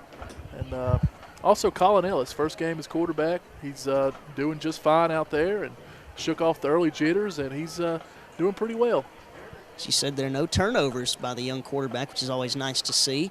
And the Huskies taking advantage of an early interception, putting some points on the board. Well, we'll turn it over to the halftime show here at North Surry High School. Stay tuned in for second half action. We're loaded up at 14 after the first half here on Friday Night Football on Sky Zone Sports on Sky Zone HD, Channel 1.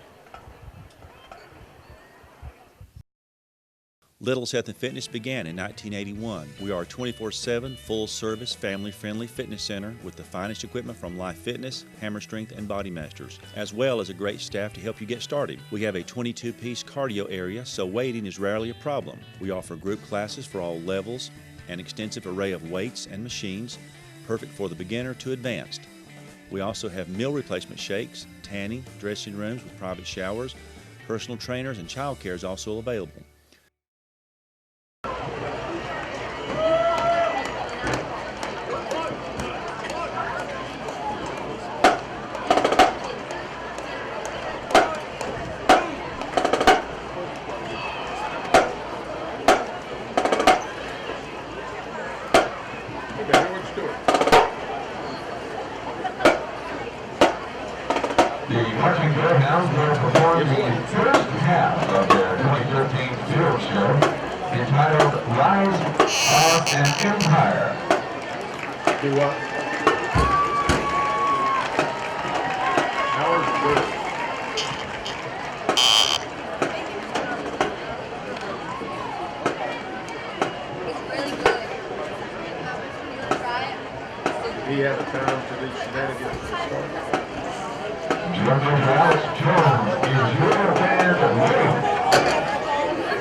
it comes to insuring your home, business, automobiles, and property, you want an agency you can depend on. Miller Insurance has been serving this region for more than 60 years and are proud to now represent Everett Cash Mutual, which specializes in insuring farm property, equipment, livestock, and more. Before you renew your insurance policies, give us a call at 336-246-7151 or come see us in downtown West Jefferson. Miller Insurance is proud to be your hometown insurance agency that supports our hometown teams.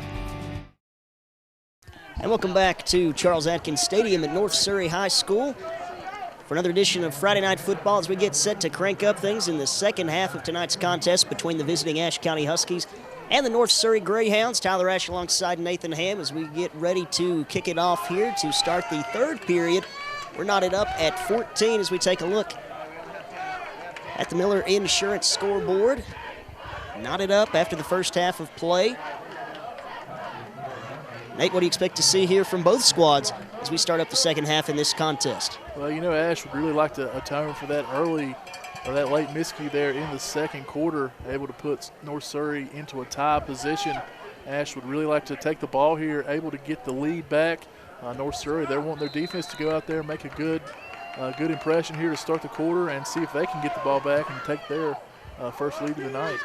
This will be fielded around the 15-yard line by Judd Price, making some nice moves. He's out across the 30-yard line and falling forward, nearly gets to the 35. So that's going to be close to a 20-yard return. Not a bad job there by the junior. Yeah, good job there by Judd out there, able to pick up some decent yardage. See what Colin Ellis can do on the first drive of the second half. So we'll see how the fatigue factors into this second half of the contest, as we talked about early in the game. More guys going both ways this year than Coach Hampton usually likes to go with. He usually likes his two-platoon system. Just doesn't have the numbers this year. The quality of players is still there, just not the depth on this year's team. As we see quickly firing away, completing a nice pass, falling down is Mason McNeil. Nice little gainer there on the first play of the second half. Yeah, good grab by McNeil. Looks like he'll pick up about 5 yards on that play. And as you said, a lot of guys having to go both ways. We'll see how that'll impact the Huskies tonight, something they're at least definitely not accustomed to from last season. Pretty humid this evening here in Mount Airy, so we'll see what the Huskies can do, see how their endurance and stamina hold up. This time going deep on that far side and just out of the hands of Judd Price. Boy, that would have been a highlight reel catch there. Probably should have had that one. Yeah, Judd right there. Decent coverage there from Markel Woodbury. Haven't called his name much tonight. But Judd Price there, you know, tough to say he should have had it. He had to go up and make a play on it, but, you know, it hit him right there in the hands. Tough break for Ashe. That's one you like to see your receiver haul in, especially wearing that number 80. Oh, yeah, that's always a good number. So now it'll be 3rd down and 5 from their own 40. Dropping back and firing to the near side, and some nice coverage there, breaking that one up cleanly from Judd Price once again. That was number 14, Darius Duncan. Nice defense being applied there by the 5'7" sophomore. Well, we're seeing a couple of different names here in the secondary for North Surry to start up the third quarter, and right there, both guys making Ashe pay with some decent coverage there, and the Huskies will have to punt it away on their first drive. Yeah, we don't see this much from Ashe. A quick 3 and out. As we see McNeil on the punt, he's standing back at his own 26-yard line.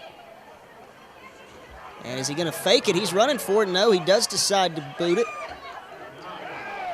And boy, what a great job there. That's going to roll all the way down and be fielded around the 6-yard line by Cord. He's got some room, though, up the far sideline.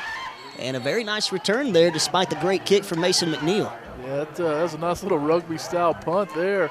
You like to see giving a good athlete like McNeil a chance to do either one there. Could have faked it if he had some running room, but it just wasn't there. A great punt, but the coverage team couldn't pin them deep, but still not the best of field position for North Surry to take over at their own 22. I'll tell you, that's something I really like to see. That really got the return men to bite, and it gave McNeil the chance to boot it over their heads, which he did, and put them all the way back to the 6-yard line where it was fielded by Cord. He did get a nice return there of 16 yards, though. They'll start on their own 22.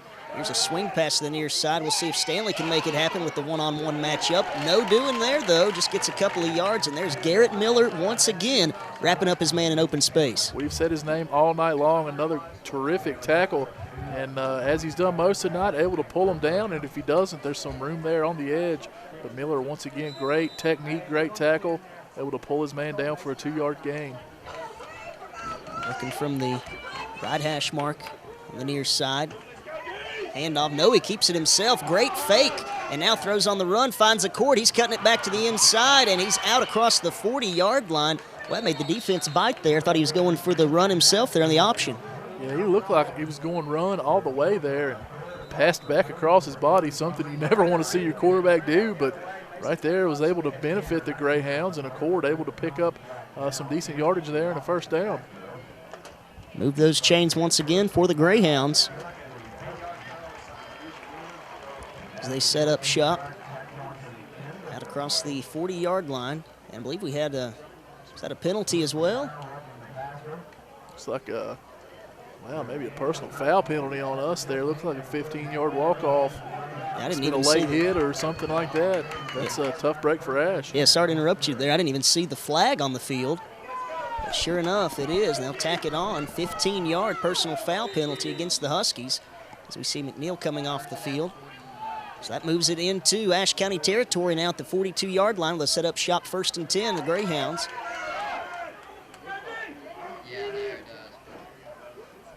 Here's the jet sweep play here to the right side, and Accord, nice running room and makes the most out of it before he is gang tackled, but not before he gets all the way down to the 31-yard line, pickup of 11. Good hit there from Hunter Argetsinger there coming up from his safety spot. But still good. Good job there getting some yardage for the Greyhounds. May have to keep that play open in the playbook for them there. That really worked well and caught the Huskies off guard. Exactly there, a bit of an end around from the receiver. Accord will take a breather here on this play as he head to the far sideline. Another first down. Looking to throw again. And a quick little hitch route there to the left side, but not much doing there. Nice tackle in the open field again by that Husky defense. Ben Brown there for the hit. Not much doing there for the Greyhounds on that play.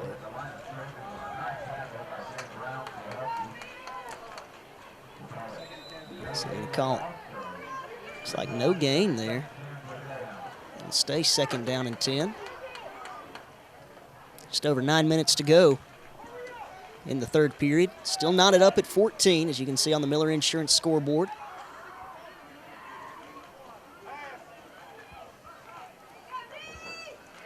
On the gun again, dropping back, being flushed from the pocket is Smith. He's going to tuck and run. He's got some room up the far sideline, and he gets it down inside the 25. And a great run there, finding some space. Nobody open, so he just takes it himself, much like we've seen Colin Ellis do time and time again tonight. Yeah, also a number 1 for their team, too. Looks like could be Colin in a blue uniform. Both quarterbacks able to use their legs to help them out. So that's going to be close to a first down. I believe he's going to be about 2 yards shy. So that's going to be a 3rd and short. Manageable situation here on 3rd down for the Greyhounds. 4 wide.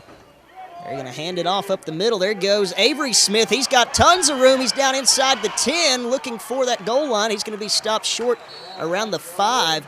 And how about that? Only needed 2, and he gets a lot more. Yeah, the Ashe defense there really unable to make a play there. You can see Coach Hampton pretty upset on the sidelines. Has to be upset with that defensive line there. Just no answer up the middle, and the Greyhounds get a 1st and goal. Fresh set of downs. Here's, you mentioned, 1st and goal from about the 6, and he's close to that goal line there. Did he get in? Looks like he stopped just shy. Where are they going to spot that down then, around the 1-yard line? Yeah, looks like it from here.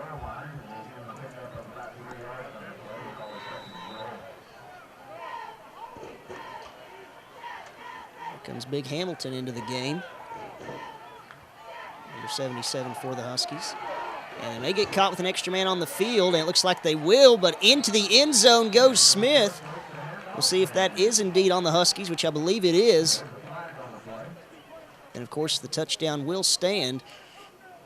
Wait on the official call from the referees. That appeared to be the call, though, did it not, Nate? Yeah, it looked like we had too many men out there. The only saving grace might be from the refs here is if they blew the play dead, which probably shouldn't have, but looks like they're having to talk once again.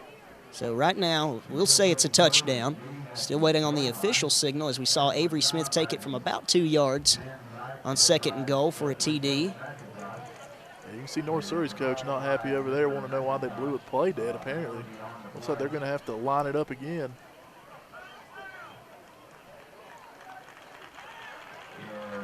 Touchdown. so it will stand.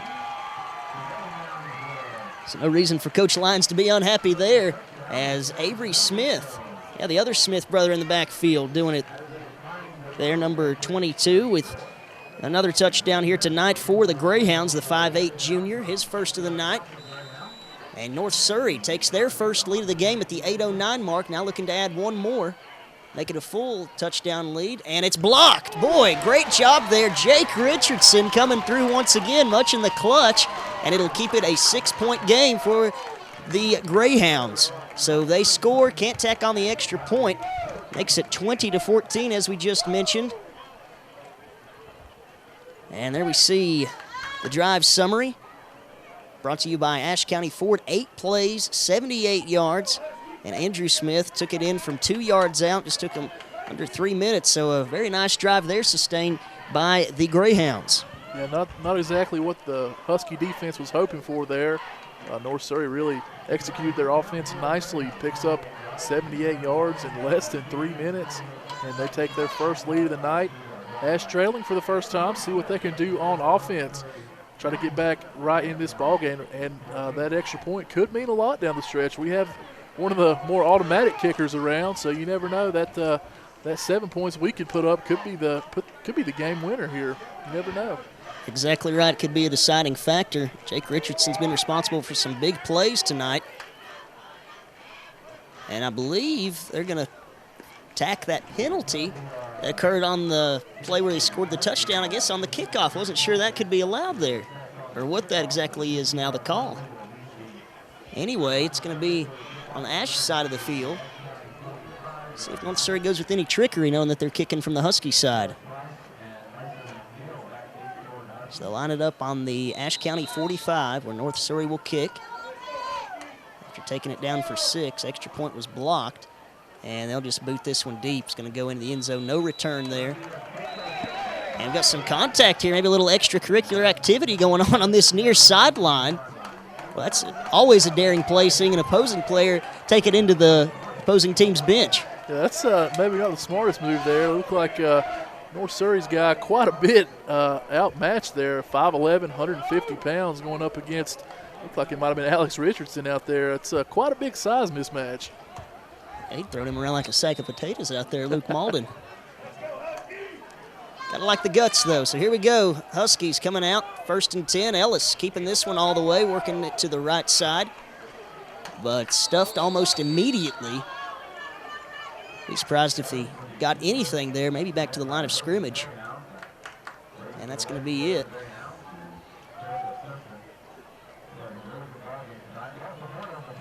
Actually, a loss of 1.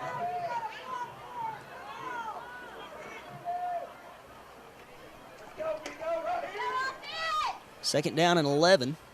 This time Ellis looking to go through the air, fouls across the middle and over the head of that middle linebacker and nearly into the hands of Judd Price. Just couldn't quite connect on that one.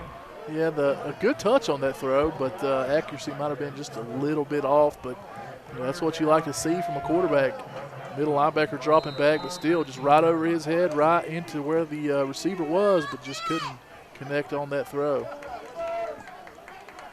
You know, these are things that you expect to see get better as the season progresses with Ellis and his receivers, and of course Judd Price, first year playing football at the high school level. Still learning the receiver position, and there's another miscue. He had his man, just couldn't connect. He was looking in the way of Joseph Louder that time, the senior wideout, but threw it well behind him.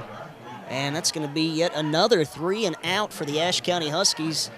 Can't be pleased if you're Coach Hampton with your offensive output as it's been here in the 3rd period. Yeah, offense not really looking that smooth here so far. Really, the whole night it's kind of struggled a little bit, but, you know, lots of new pieces and parts here. Other than McNeil and Sullivan, you really replacing a whole lot on your, at least with your offensive weaponry. And Colin Ellis learning the position as he goes. McNeil, sort of a line drive kick this time, but end over end, gets a nice bounce, but there's a cord to field it, his own 42. And switching fields and gets it over to the Husky side of things, and they'll set up shop with nice field position here on the Husky side of the 50. 7:14 left in the 3rd quarter. North Surry see if they can add on another score, really put Ashe behind the 8 ball here in the second half. So the air raid offense stalled for the time being for the Ashe County Huskies. 0 for 2 on drives this second half, both 3 and outs, a rarity. Haven't seen that much from either side tonight. There's a quick little swing pass to the outside. Not a bad gain on first down, picks up about 4 or 5 yards.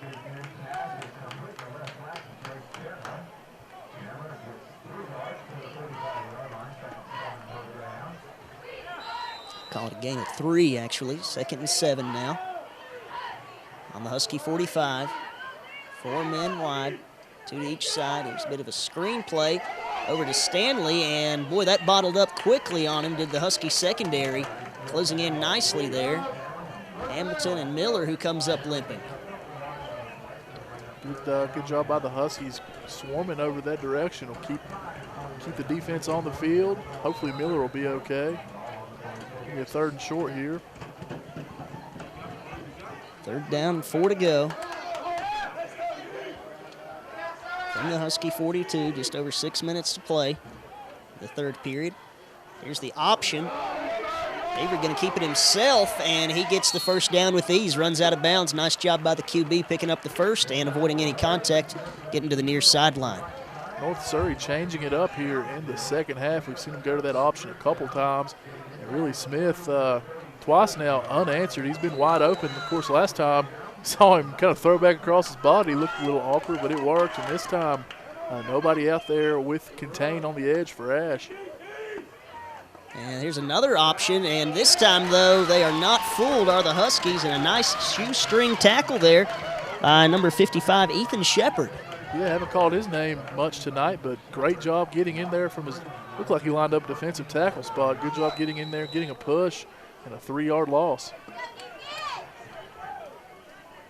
So the defense showing up there, dropped him back for a loss of 3. Great job by Shepard, forcing his way through that offensive line.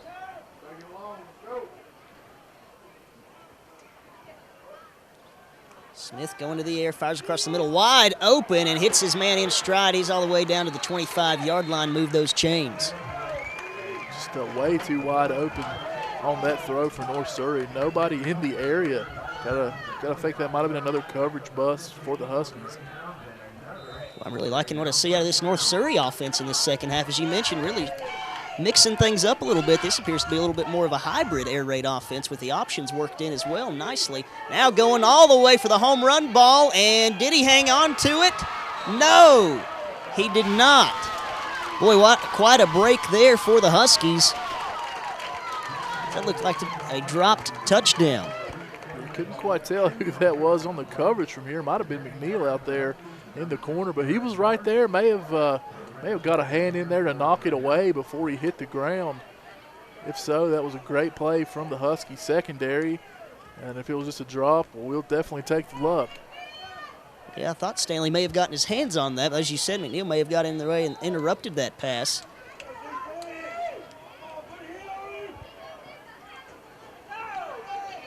There's a little swing pass to the left side now, working the far side of the field. Not much doing there. Maybe a gain of a yard.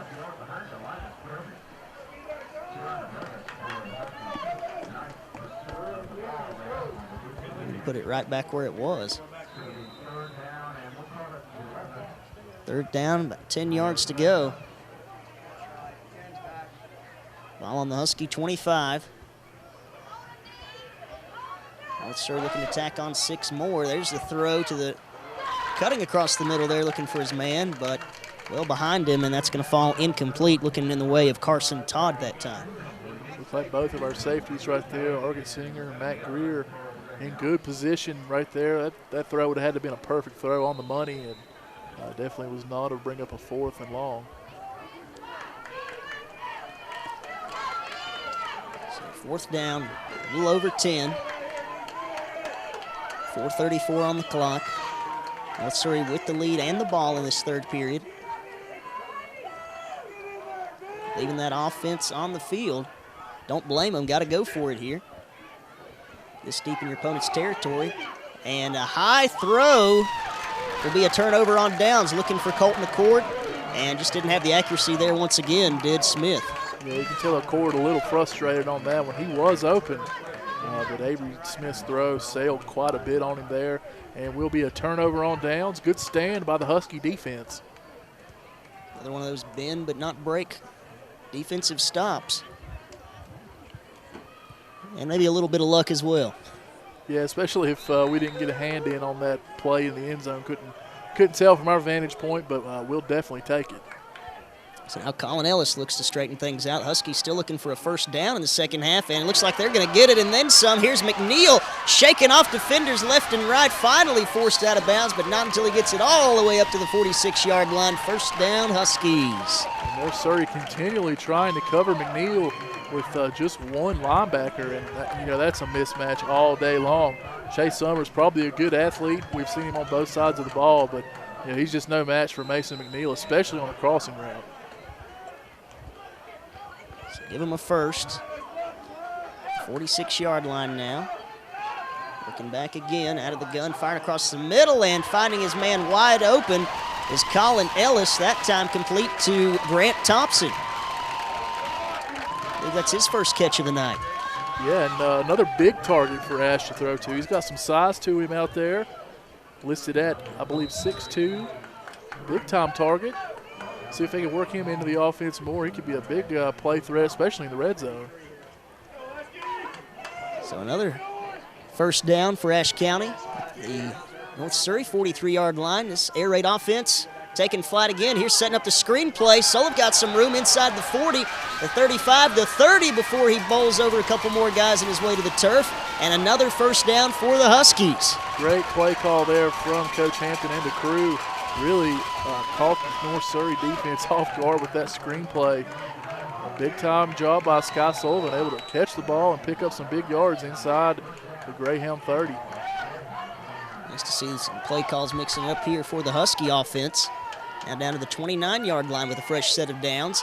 Looking for everything here toward the end zone, and this one falls incomplete. Looking for Judd Price, matching him step for step, though, was Darius Duncan. Good coverage on the outside again from Duncan. We've seen him matched up one-on-one with Price a couple times tonight and able to be right there to knock the ball away. North Surry really has to be happy about how the cornerbacks are playing for them. Kind of surprised they're not matching one of those guys up against McNeil and just continue trying to cover him with a linebacker out there. But I'm sure North Surry's coaches, they know a little bit more than I do about what's going on. But I'm surprised they didn't put a cornerback on him. Duncan covers a lot of ground as well, just listed at 5'7", and there's a drop pass by Louder. Wouldn't have had a lot of room to work with. As we mentioned there, Duncan listed at 5'7", 155, just a sophomore. Putting on a show here tonight from the defensive back position, though, as you mentioned. Yeah, he's got good closing speed, and Joe Price, one of the faster kids on the team, and he's been with him step for step. So that'll bring up a 3rd and 10 for the Husky offense. Big 3rd and 10 at that. From the North Surry 29, Ellis drops back. Plenty of time to throw, but this one falls incomplete. He was looking in the way of Mason McNeil. Looks like they may have had him double covered that time. Yeah, look like they had two guys over there. Collins still tried to force him the ball, but still almost got close to pulling in a catch there. Probably wouldn't have been enough yards for a first down, but it would have made this 4th down quite a bit more manageable.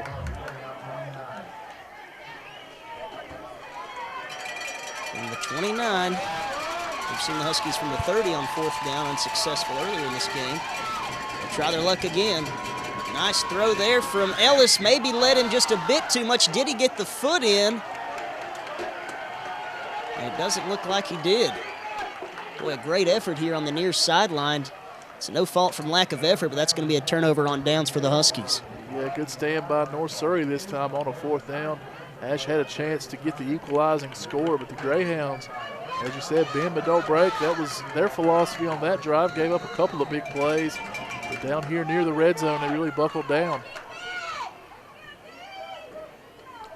So that'll turn the tides a bit. Ashe County looked to have momentum on their side with that drive, but it stalled at the 29. Here's a run by Smith, trying to cut it back to the middle. No dice. And a pack of Huskies closes in quickly. Yeah, good job there by the line and the linebackers really pushing forward. I have an injured Husky out here, number 25, Sam Henson, trying to hobble off the field. He was in there with that group of tacklers.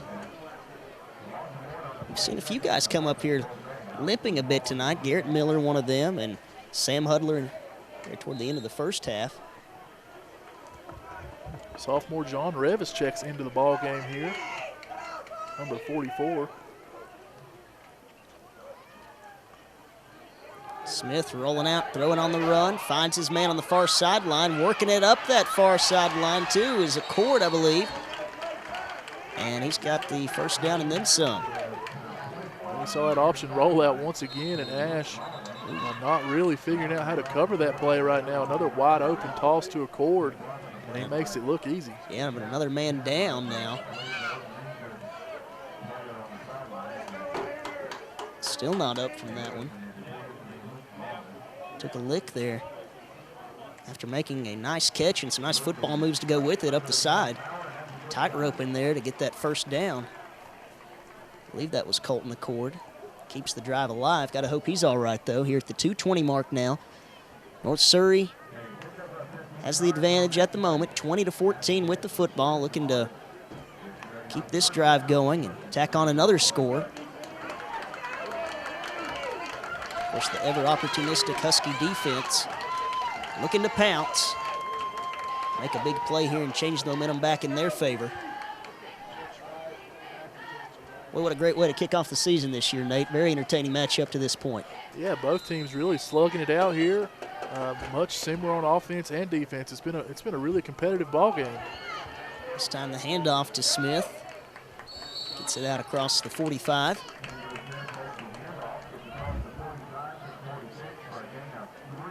Gain of about 3, we'll call it.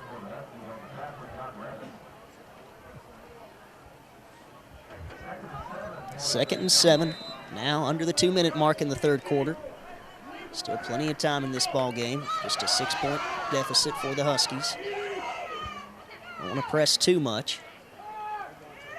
Throwing off his back foot, and a completed pass again to the far sideline for Smith.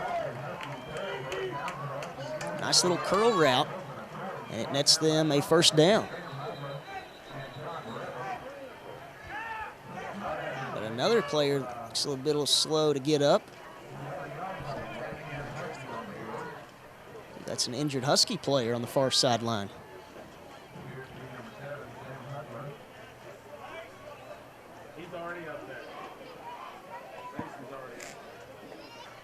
And this may appear to be another cramp, it appears, if that's what's been plaguing the players here tonight. Looks to be okay. Some sort of lower leg injury, though. And that's Hudler again. Yeah, we've seen him hobble off a couple times. It may be a cramping issue for him. It's a pretty warm night down here. Hopefully they're staying hydrated, doing what they can over there. Well, we've taken a look back while we have a second. We'll look ahead to what the future holds for the Ashe County Huskies this season. And I'll tell you what, it doesn't get any easier from here. North Surry, you've got Watauga, High Brighton at home, and then you hit the road again to Alexander Central before you get into conference play. Yeah, Watauga certainly will be a test. They're a test every year. High Brighton, I've heard a lot of people say they're down a little bit this year, but I'd still say that'll be a tough challenge for us, especially with the way they played us last year. So 1st and 10, looking for the home run ball, but turning around and picking it off is Mason McNeil, reading this one perfectly, and he's got room to bring it back up the other way for the Ashe County Huskies, following his blockers and gets it out to around the 20-yard line. Talk about a momentum changer right there. Yeah, that might be the play the Huskies really needed to get right back in this ball game. North Surry looked like they were hoping to go down and turn this into a 2-score lead, but Mason McNeil just reads the quarterback all the way. And a pretty poor throw there. McNeil makes them pay for it, just picks off the underthrow. Ashe got the ball back here. 1:23 left in the third. Yeah, played the underthrow to his advantage, as you said. You can't make that kind of mistake with McNeil anywhere in the area. And, boy, he is showing off tonight his jack of all trades. He's playing some great receiver, punting the ball well for the Huskies, and some great defensive back to go along with it. And there we see a flag fly before this play gets off. Maybe some early movement up front. No, offsides against North Surry. So that'll make that first down a little easier to gain. Be 1st and 5. It moves it to the 25-yard line. It was a tough break for the Huskies. Looks like they had that run play drawn up nicely. Sullivan was through the hole pretty quick.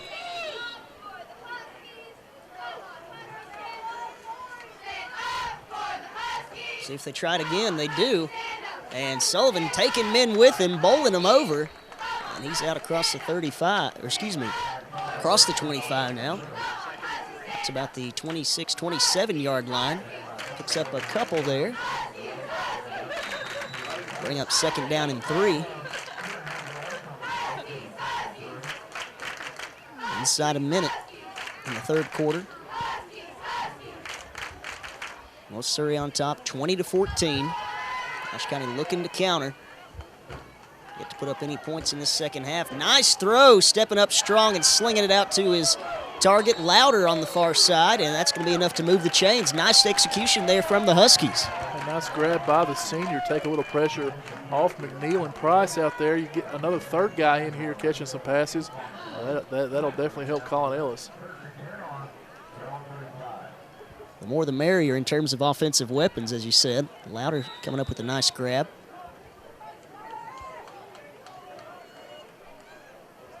Moving the sticks. Trips to the near side. And he's looking this way. Has his man wide open, hanging on to it and making the catch. Is McNeil now. He's turning up the field and switching it over across into Greyhound territory. And another outstanding catch and run from Mason McNeil. Yeah, just can't cover him on those crossing patterns underneath. Ashe has really picked up on that. They've thrown that pass. Well, I've seen at least 4 or 5 times tonight, and he's caught it about every time. And he's turned it upfield quickly and picked up some extra yardage. Marking it at the 44-yard line. Huskies in business. As the 3rd quarter set to come to a close.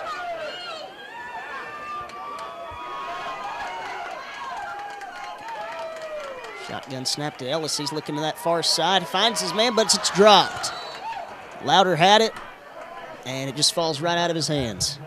We've seen Louder drop a couple of those tonight. Really need to help your quarterback out with that one. That was a good throw. Should have been a catch, but right there, just a drop, unfortunately, for the offense. Makes it 2nd down and 10 for the Huskies. Still on the 44. Ellis flanked by Sullivan. Looking to the right side again. This time overthrows it and nearly intercepted. Breathing a sigh of relief, there's Colin Ellis. Nearly threw his first pick of the night. Yeah, that pass intended for Grant Thompson and threw it over the 6'2 receiver's head there. That's a tough read on that throw. Should have been an easy pass and catch there. He was open, but it just sailed on him a little bit. So it'll bring up a big 3rd and 10. This will likely be the final play in the period. Bit of a high snap. Ellis corrals it, looking deep down the left sideline. Has his man, but he was out of bounds. Led him a bit too much. And that is how we will end the 3rd period of play. So North Surry on top, 20-14 through 3. We'll see what this 4th and final period will hold on the Sky Zone HD Game of the Week. On Sky Zone Sports with Sky Zone HD Channel 1, we'll be back with more Friday Night Football right after this. Ashe County Ford here. It's time to make the switch to Ashe County Ford. With $1,000 trade-in cash available, the time is now. Make the switch and save up to $9,500 off the 14 F-150s. Take a break. Come in and see the new redesigned 2015 F-150. With an all-aluminum body and tons of new features, Ford has done it again. Come see why Ashe County Ford sold the most certified pre-owned Fords in the region last year. With 100,000 miles powertrain warranty, 24-hour roadside assistance, and low rates, you can't go wrong. Ashe County Ford. We don't just sell you a car, we make you a friend for life. When it comes to insuring your home, business, automobiles, and property, you want an agency you can depend on. Miller Insurance has been serving this region for more than 60 years and are proud to now represent Everett Cash Mutual, which specializes in insuring farm property, equipment, livestock, and more. Before you renew your insurance policies, give us a call at 336-246-7151 or come see us in downtown West Jefferson. Miller Insurance is proud to be your hometown insurance agency that supports our hometown teams. Little's Health and Fitness began in 1981. We are a 24/7 full-service, family-friendly fitness center with the finest equipment from Life Fitness, Hammer Strength, and Body Masters, as well as a great staff to help you get started. We have a 22-piece cardio area, so waiting is rarely a problem. We offer group classes for all levels, an extensive array of weights and machines, perfect for the beginner to advanced. We also have meal replacement shakes, tanning, dressing rooms with private showers, personal trainers, and child care is also available. Welcome back for another edition of Friday Night Football, season opening edition here on Sky Zone Sports. From Charles Atkins Stadium at North Surry High School, tonight's matchup featuring the Ashe County Huskies and the Greyhounds of North Surry. Through three, North Surry on top, and we'll start off this fourth period with a punt. As they snap it, McNeil drops it.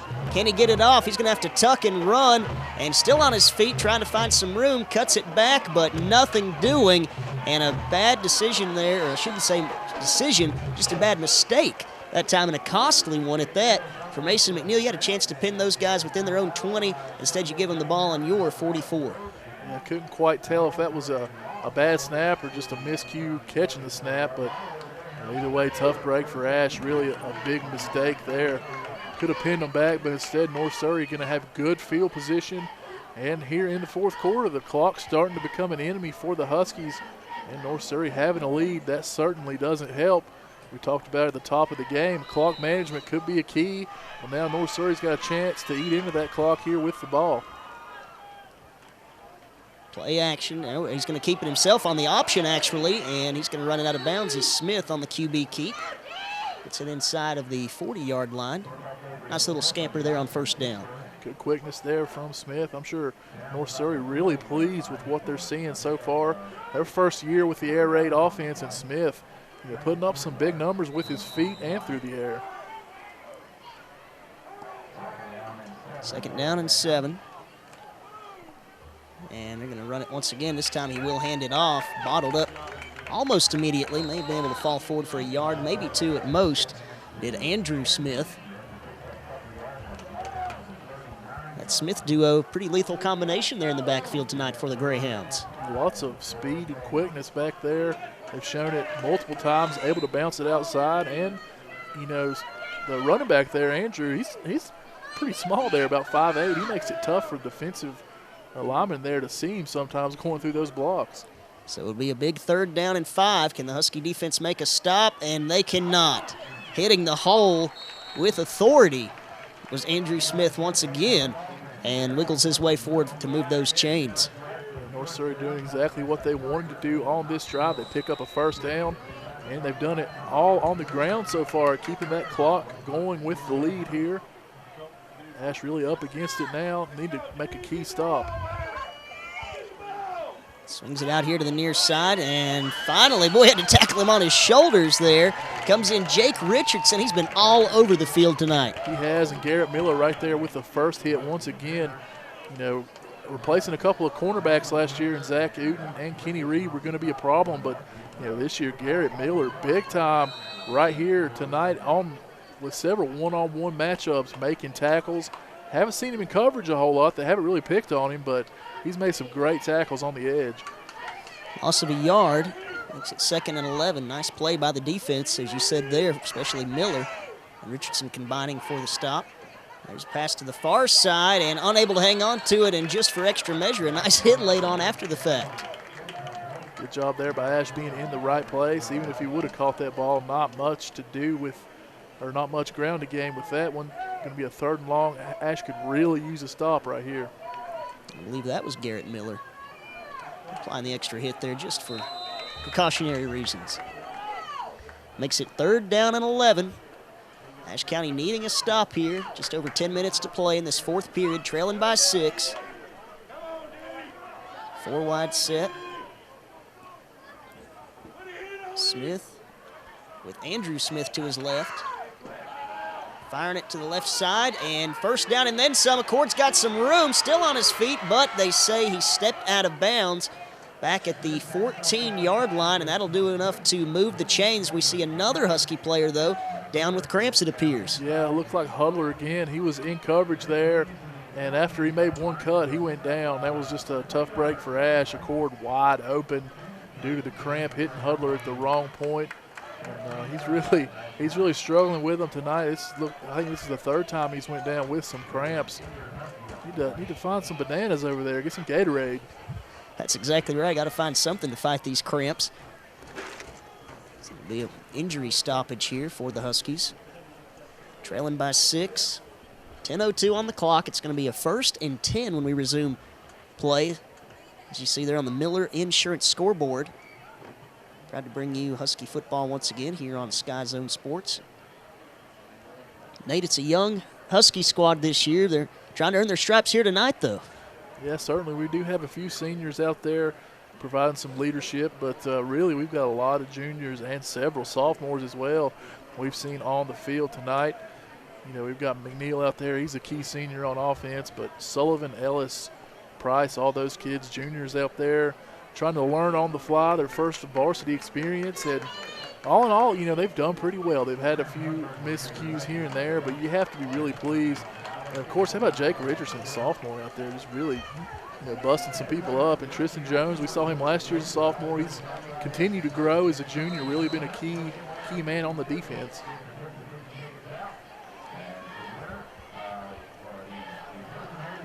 So get things squared away here. 1st and 10 on the 14, back at it.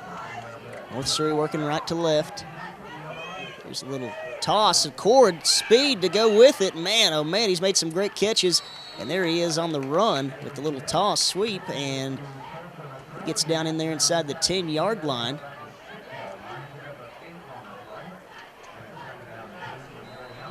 Bring up 2nd down and a short 2 as he's all the way to the 6-yard line. Boy, North Surry really banging on the door here. If you're Ashe County, you got to make a stop. Can't afford to go down by 2 scores. 9.5 to go in the game.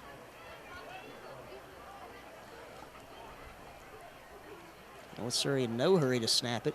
Looking to the end zone and dropped the touchdown catch. Yeah, it looked like Carson Todd there, the intended receiver. Or, 6'1" sophomore there. That's a pretty big boy out there, wide receiver. Certainly a bright future for him, but we would really like to see him pull that pass in. He was definitely wide open. 3rd down and 2.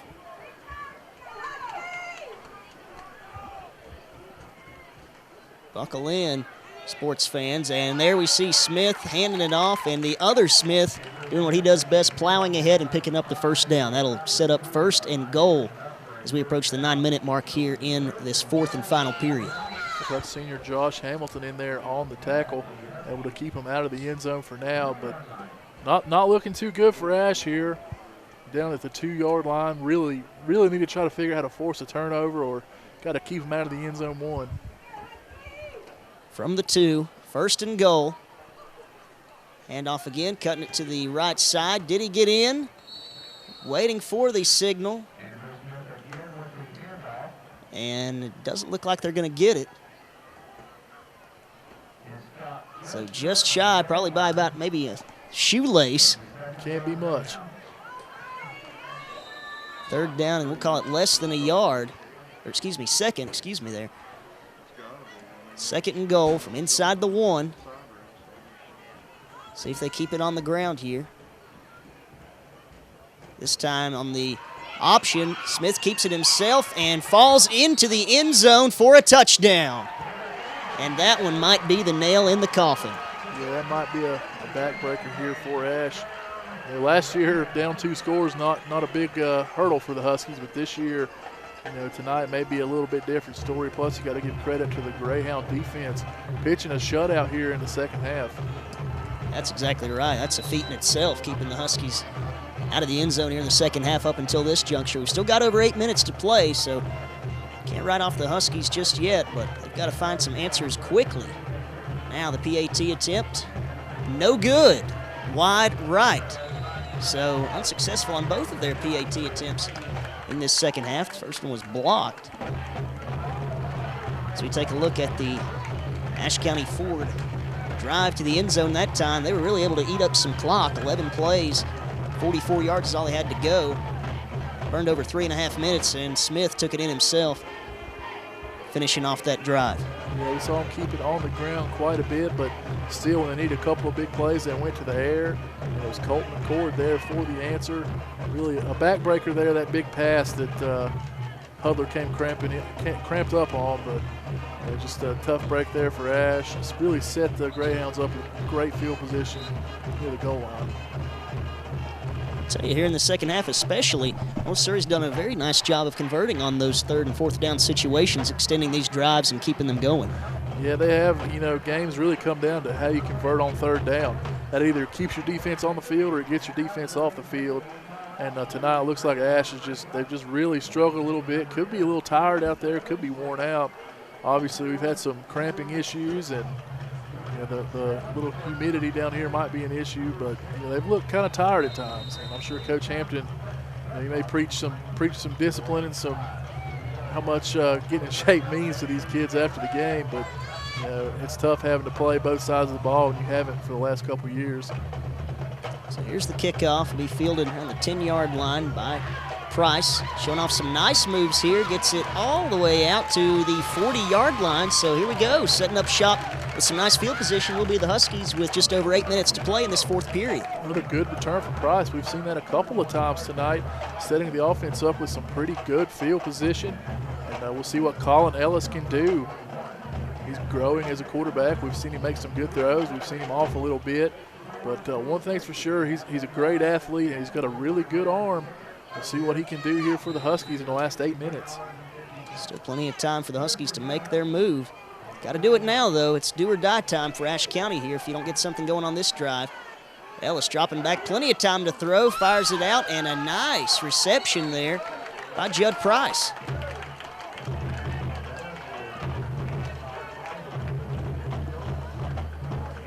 That'll be his 2nd catch of the night.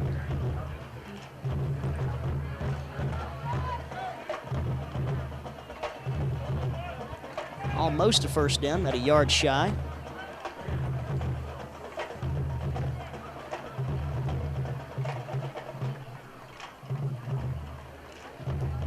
Not a bad way to start it off here, Nate. No, definitely not. That's exactly what Ashe needed. A good kick return and a nice 9-yard gain there on a very nice pass from Ellis. 2nd down and 1, ball at midfield. Ellis dropping back, but hold everything.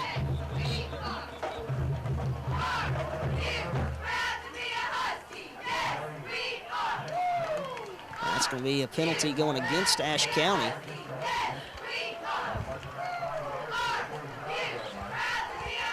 Not sure what it was. Could have been a delay of game there. Not 100% sure. Glad they backed him up about 5 yards. So not a huge blow there. I should make it about 2nd and 6, I believe.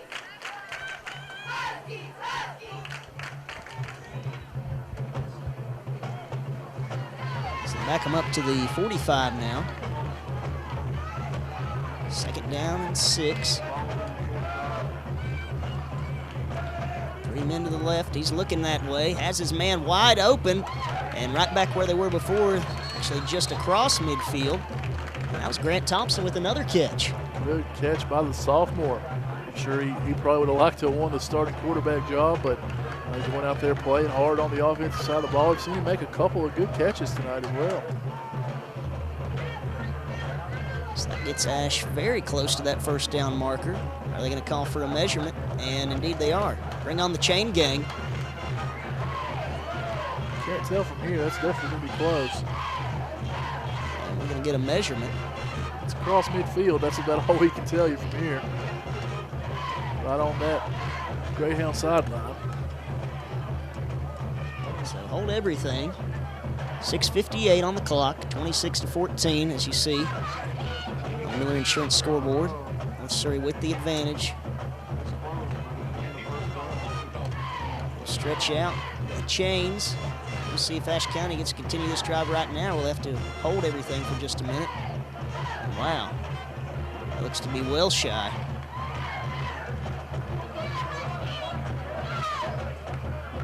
So they missed it there by a couple of feet, it looks like. I was surprised they needed a measurement on that one. It's hard to tell from the angle here. So it's going to be 3rd down and a short one. Ball just across the 50-yard line.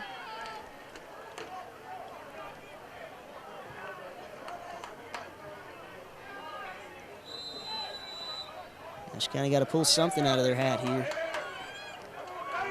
Ellis keeps it himself, plows forward, and looks like he has enough to pick up the 1st down. Good job there by Ashe. Really simple play, but able to get the 1st down, keep this drive alive. Great job there by junior QB, following his line up front, blockers, getting a nice push. Give a salute there to that offensive line. They've done a pretty nice job protecting Ellis here tonight. Yeah, we haven't seen him take a whole lot of hits. He took a couple there in the 1st half, but for the most part, they've kept him on his feet, gave him time to throw the ball. So a fresh set of downs now, working from the 48-yard line of North Surry. Ellis back in the gun. Here's a nice cross route, but unable to hang on to it once again is Joseph Louder. Another wide open pass that he just drops. It looked like they had a bubble screen set up again nicely, but it's been a rough night for Louder, dropping the football. I believe that's his 3rd drop tonight.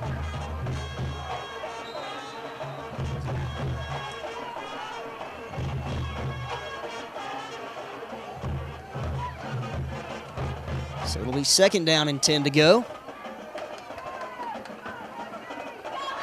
Ashe looking to chip away at this 12-point deficit. Under 6.5 to play. Ellis finding some time, but it closes quickly, does that pocket, and a great play is made by number 55, Joseph Simpson, the senior defensive end. Wraps up Ellis and will not let go.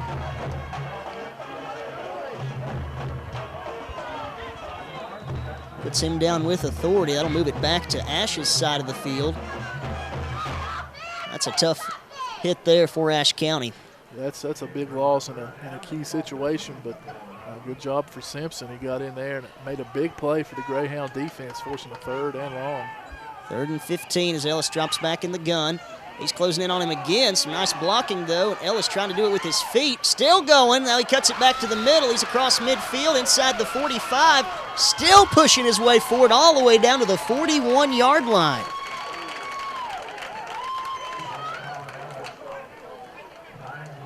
Hold everything. Boy, that play looked like it was going nowhere fast. And not so fast, says Colin Ellis. Yeah, it's going to be a 4th and short here. Pretty much the game on the line, but you got to give the young man credit on that. The Greyhounds thought they had him just stopped for nothing, but he turns it in to a 12-yard game, setting up this 4th and 3. 5:05 remaining in the game. Willing his team ahead here. It's 4th down and 3, as you said, on the 41. Inside of 5 minutes now. Ellis dropping back. He's throwing this one, and incomplete. A very tough break there for the Huskies. He was trying to find Grant Thompson just out of his reach. A nice pressure being applied, though, by the 2nd unit. And that'll be a turnover on downs for the Huskies, and a costly one at that. Thompson was beyond the sticks there. Would have been a 1st down, but he was well covered in the throw, a little bit too short.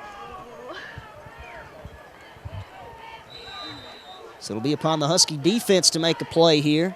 Got to at least get a 3 and out. They look to pounce on the ball here. Oh, Surry, make sure you hang on to that football. Hey, there's a nice start.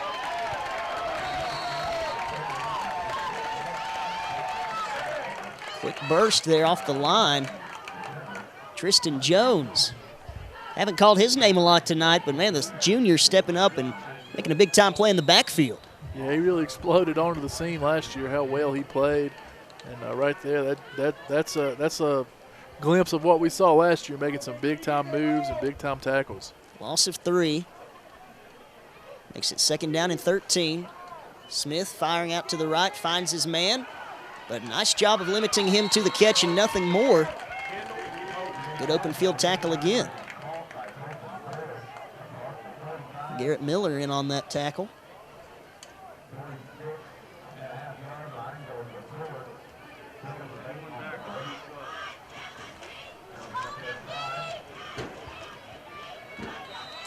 Pickup of about 8. Makes it 3rd down and 5. 3rd and medium length here. We'll see how Greyhounds choose to approach this play. And they'll run it up the gut.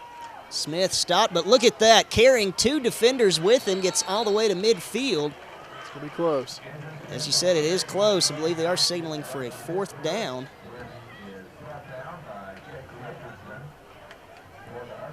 Richardson with a nice stop.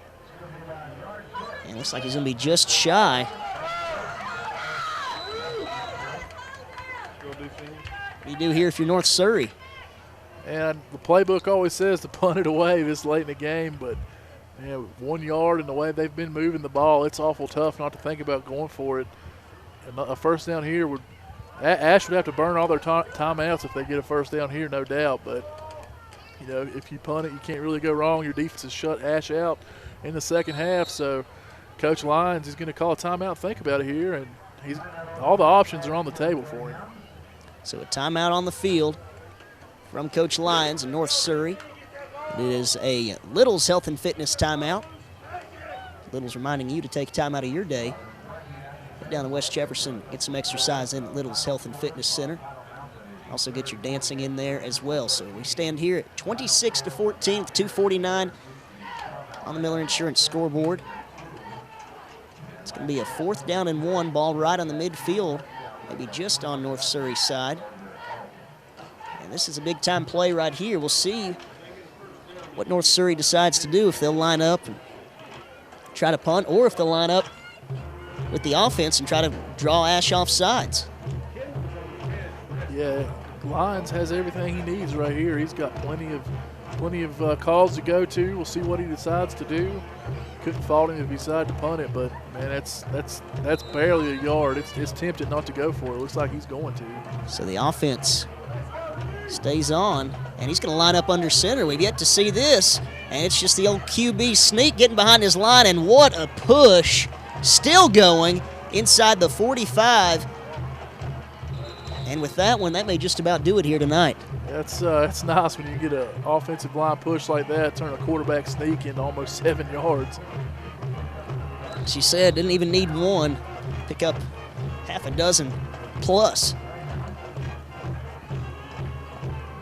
Nice job by that offensive line of North Surry, using those big bodies to their advantage.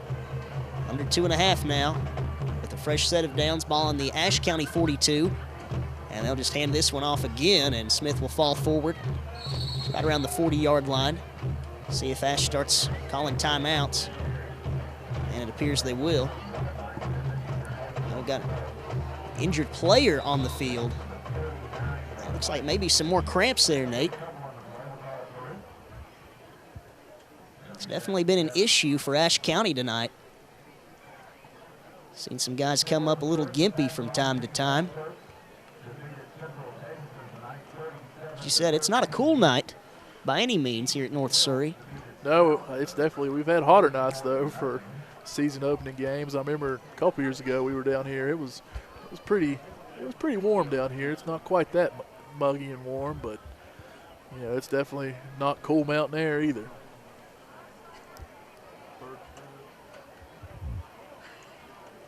Time on the clock, 2:16.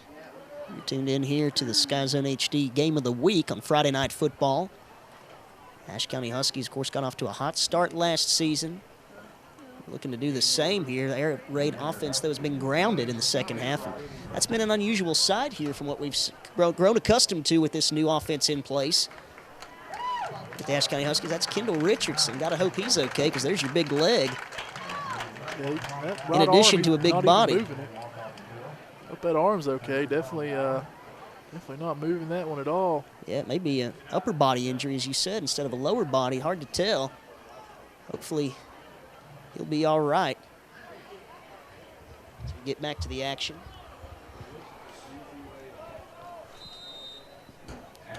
Second and 7 from the Husky 39. North Surry with the ball and a 12-point lead. Just looking to use that 12th man on the field, which is the game clock.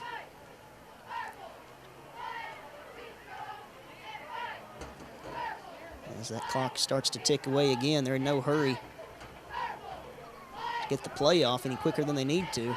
They'll let that wind almost all the way down, hand it off to Smith, and he's cutting it back to the left side, falling forward, and boy, nice chunky yardage right there. He's not far from another first down.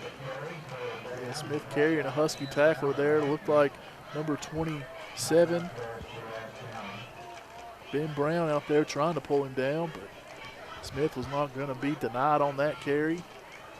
So the Huskies have called a quick timeout here, stop the clock, minute 55 left. It'll be another Little's Health and Fitness Center timeout, and if you're Coach Hampton, you're just trying to tell your players to scrap and claw and poke that ball loose any way possible because you know what's coming, and that's number 22, Andrew Smith. Yeah, you just do what you can in there. Just smack the ball away, do what you can, try to rip at it, punch at it, whatever you can do. Got to have a turnover here.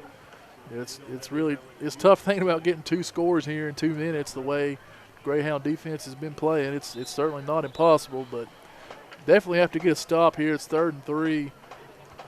Have to get the ball back one way or another, but a nice turnover would make it a little bit easier. And they have rode Andrew Smith on this drive. He's been a workhorse, there for the Greyhounds tonight.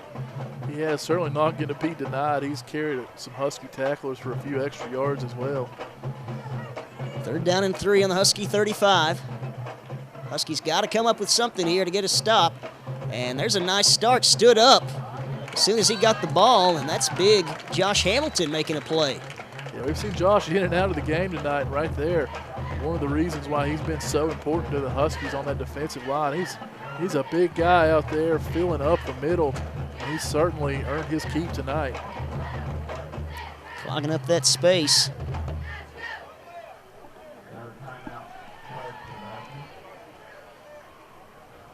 I believe Ashe is going to use another timeout.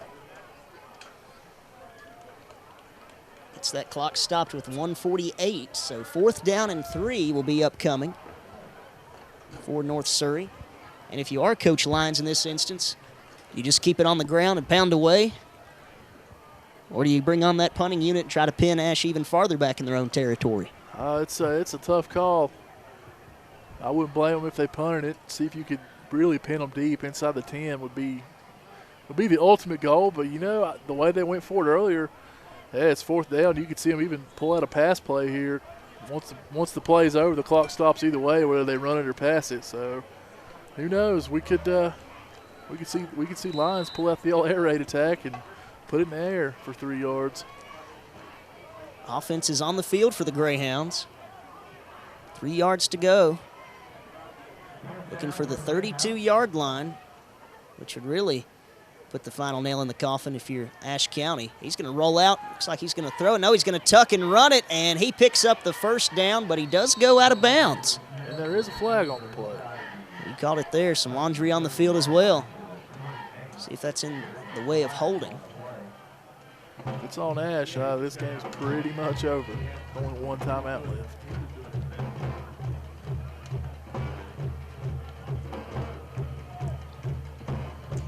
Looks like North Surry's backing up, though. The penalty is on them, it appears.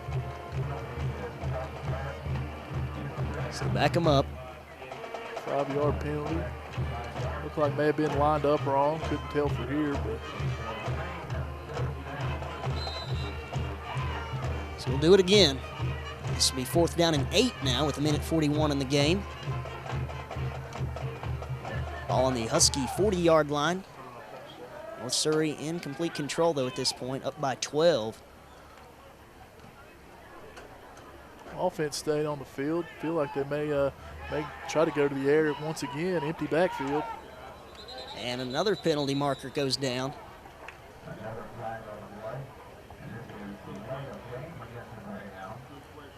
Dead ball. That's a delay of game. So they may just be backing up to get some room to kick this one back and try to pin the Huskies deep.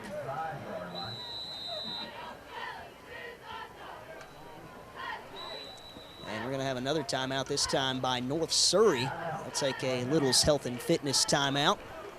Talk things over on the home sideline here at Charles Atkins Stadium. Huskies on the road tonight. This hasn't been a welcoming place for them. Lost here 2 years ago by a score, 20-13, and tonight Huskies on the short end of a 26-14 score at this juncture. With 1:41 on the clock, it's going to be tough to make a comeback if you're the Huskies with a 2-score deficit staring you down in the face. Yeah, you have to keep a little optimism, though. Of exactly. course. Anything can happen. Oh, yeah. And 2 years ago, we lost this game, but we still went on to win a conference championship. So, I'm sure the coaches will be preaching to him, this loss will sting a little bit, but it's not a conference game. And, at the end of the year, you always get to drop a game for playoff purposes. So this might be the game we drop. So they will line up and kick this one away. Huskies trying to bring some pressure. McNeil's just going to let this one bounce. And it's going to be down at the Ashe County 17-yard line. And we'll see the Huskies come on to the field with 91 seconds on the clock. Down by 12. Still got a little time here to play with. Talk about fourth quarter comebacks. We'll see if the young Colin Ellis has it in him to lead his team here to the miraculous comeback, what would be. Trailing by 12, one timeout remaining and 1:31 on the clock. Got a long field to work with, though. 83 yards to be exact. Look for him to use this air raid. Play action. Bombs away down the near sideline, just over the head of the intended target, Mason McNeil. Led him a bit too much to the outside. Not a bad ball there. That's one that either your man's going to get it or nobody's going to get it. Yeah, good coverage there from North Surry. Had him double covered. But McNeil a little bit too close to the sideline. That throw led him a little bit too close, but still good thought. As you said, he's either going to pull it in or it's going to fall incomplete. So smart decision there from Colin putting it up there. Ellis certainly not afraid to challenge these North Surry defenders in the second unit. So we'll see him try to slice him up again, and he had his man wide open. Just too much mustard on that one, though. Yeah, a little bit overthrown there. Couldn't quite tell who that was for, but he was open there. Just throw a little bit off. Another bit of an erratic throw. Ellis has missed some open guys tonight, but that's all part of the process. Taking his licks, learning as he goes. It's never easy to replace a guy who set records and finished, second or third in the state in passing last year. Oh, yeah, over 3,600 yards, 43 touchdowns. I mean, that's tough to replace when it's not walking through those locker room doors. Ellis again now feeling the heat. Throws, and man, he was leveled as he threw that one. Did get rid of it, though, so the clock will stop. Incomplete pass. He was looking toward Mason McNeil, cutting across the field. So the clock will stop with 1:13, but that brings up a 4th down and 10 from their own 17-yard line. But that offense, of course, going nowhere. We'll stay on the field here. Ashe hoping for a prayer.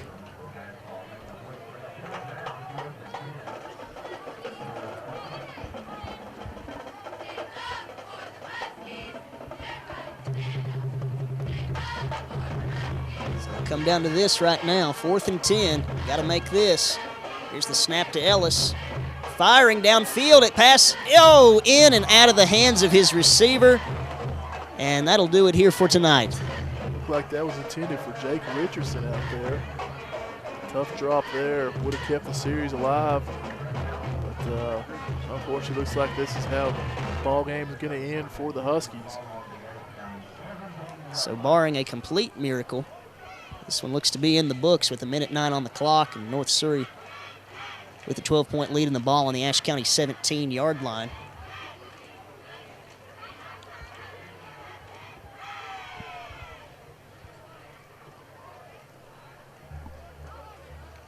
So we'll just see North Surry go to the victory formation. Take a few knees, and this one will be over. And there's the first of them. We'll see if Ashe chooses to take their final timeout.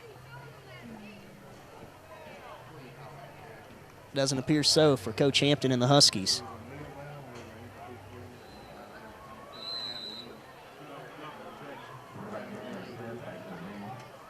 So is the clock running down now, under 50 seconds.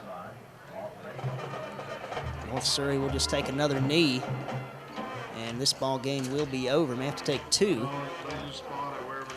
As the Huskies are going to come up short in this one, the season opener, Nate, something we're not accustomed to, the way the Huskies rattled off all those wins last year.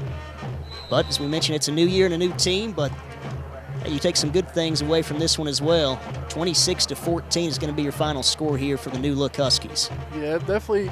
You don't want to come in here and lose your first game, but Ashe has a lot to be proud of. A couple of big plays were pretty much the difference in this game, and a couple of letdowns on defense. But really, credit goes to North Surry, especially in the second half. Their defense came to play, absolutely shut out the Husky offense.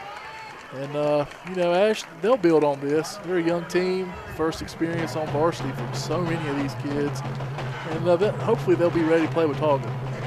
That's exactly right. You can't hang your head too much on this one. It's going to be a quick turnaround. Friday we'll be here again before we know it.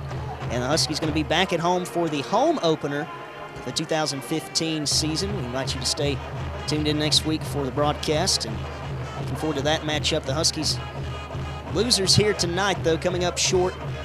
North Surry, a big victory to them. Hats off to those guys. They earned it 26-14. Winners over the Ashe County Huskies, avenging last year's loss. They came up just short, 50-42. It wasn't the barn burner that we had last year, Nate, and a bit of a surprise to see the Huskies only come up with 14 points. But again, a lot of credit to North Surry and that defense, especially in the second half where they pitched a shutout. Yeah, we saw more defense definitely tonight than we saw at any point in last year's game between these two teams. But North Surry used that home field advantage. We saw their crowd get pretty loud a few times, especially on those late fourth down plays. And North Surry, their defense was the story tonight as far as I'm concerned. And even late there, they got some good pass rush on Colin Ellis. Haven't been able to get it much all night, but they're late in the game. They were able to bring it when it mattered. Yeah, they sure did. Huskies, though, as we said, can't hang their hats.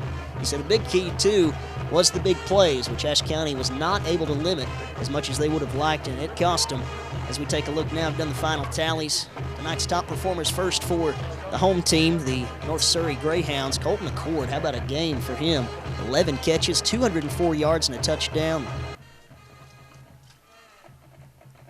Avery Smith, 24 out of 41, 310 yards, 2 TDs, 2 interceptions. He also had a rushing touchdown, and Andrew Smith, a workhorse there, 25 carries for 87 yards and a TD.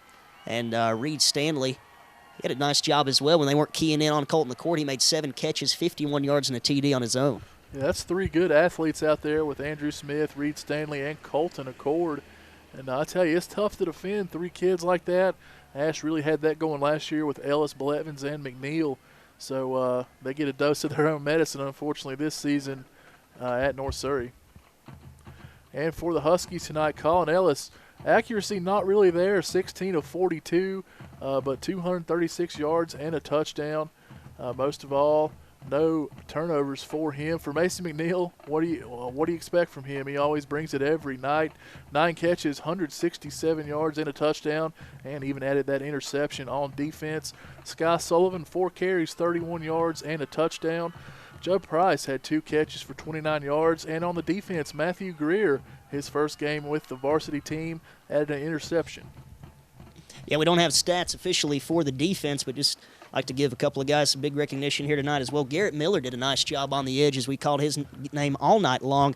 Number 6, the senior defensive back, had a great game, and also Jake Richardson really stepped up, the sophomore, making his presence felt on the varsity level. Yeah, you saw several guys out there, several new faces we didn't see at all last year. Sam Henson, another guy, Ben Brown, really bringing it from the linebacker spot, and those kids really played well. I mean, that last play of the second quarter really may have been the backbreaker for this team, giving up that long touchdown.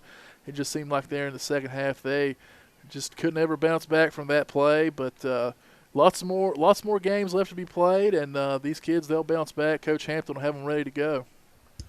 So that'll about wrap it up for us here tonight. Again, the final score, North Surry 26, Ashe County 14.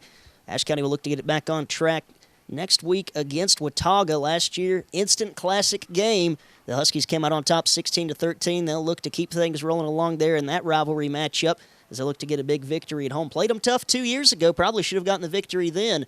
And we'll see if Ashe can straighten things out at home against Watauga and on this season as they look to come out on top and even up that record at 1-1. Well, for Nathan Ham, Corbin Richardson, and everyone at the Sky Zone Studios, I'm Tyler Rash.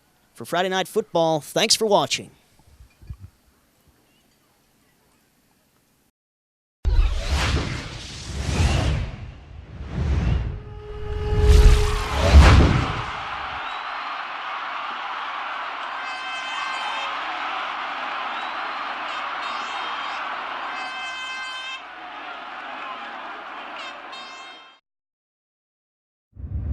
Go!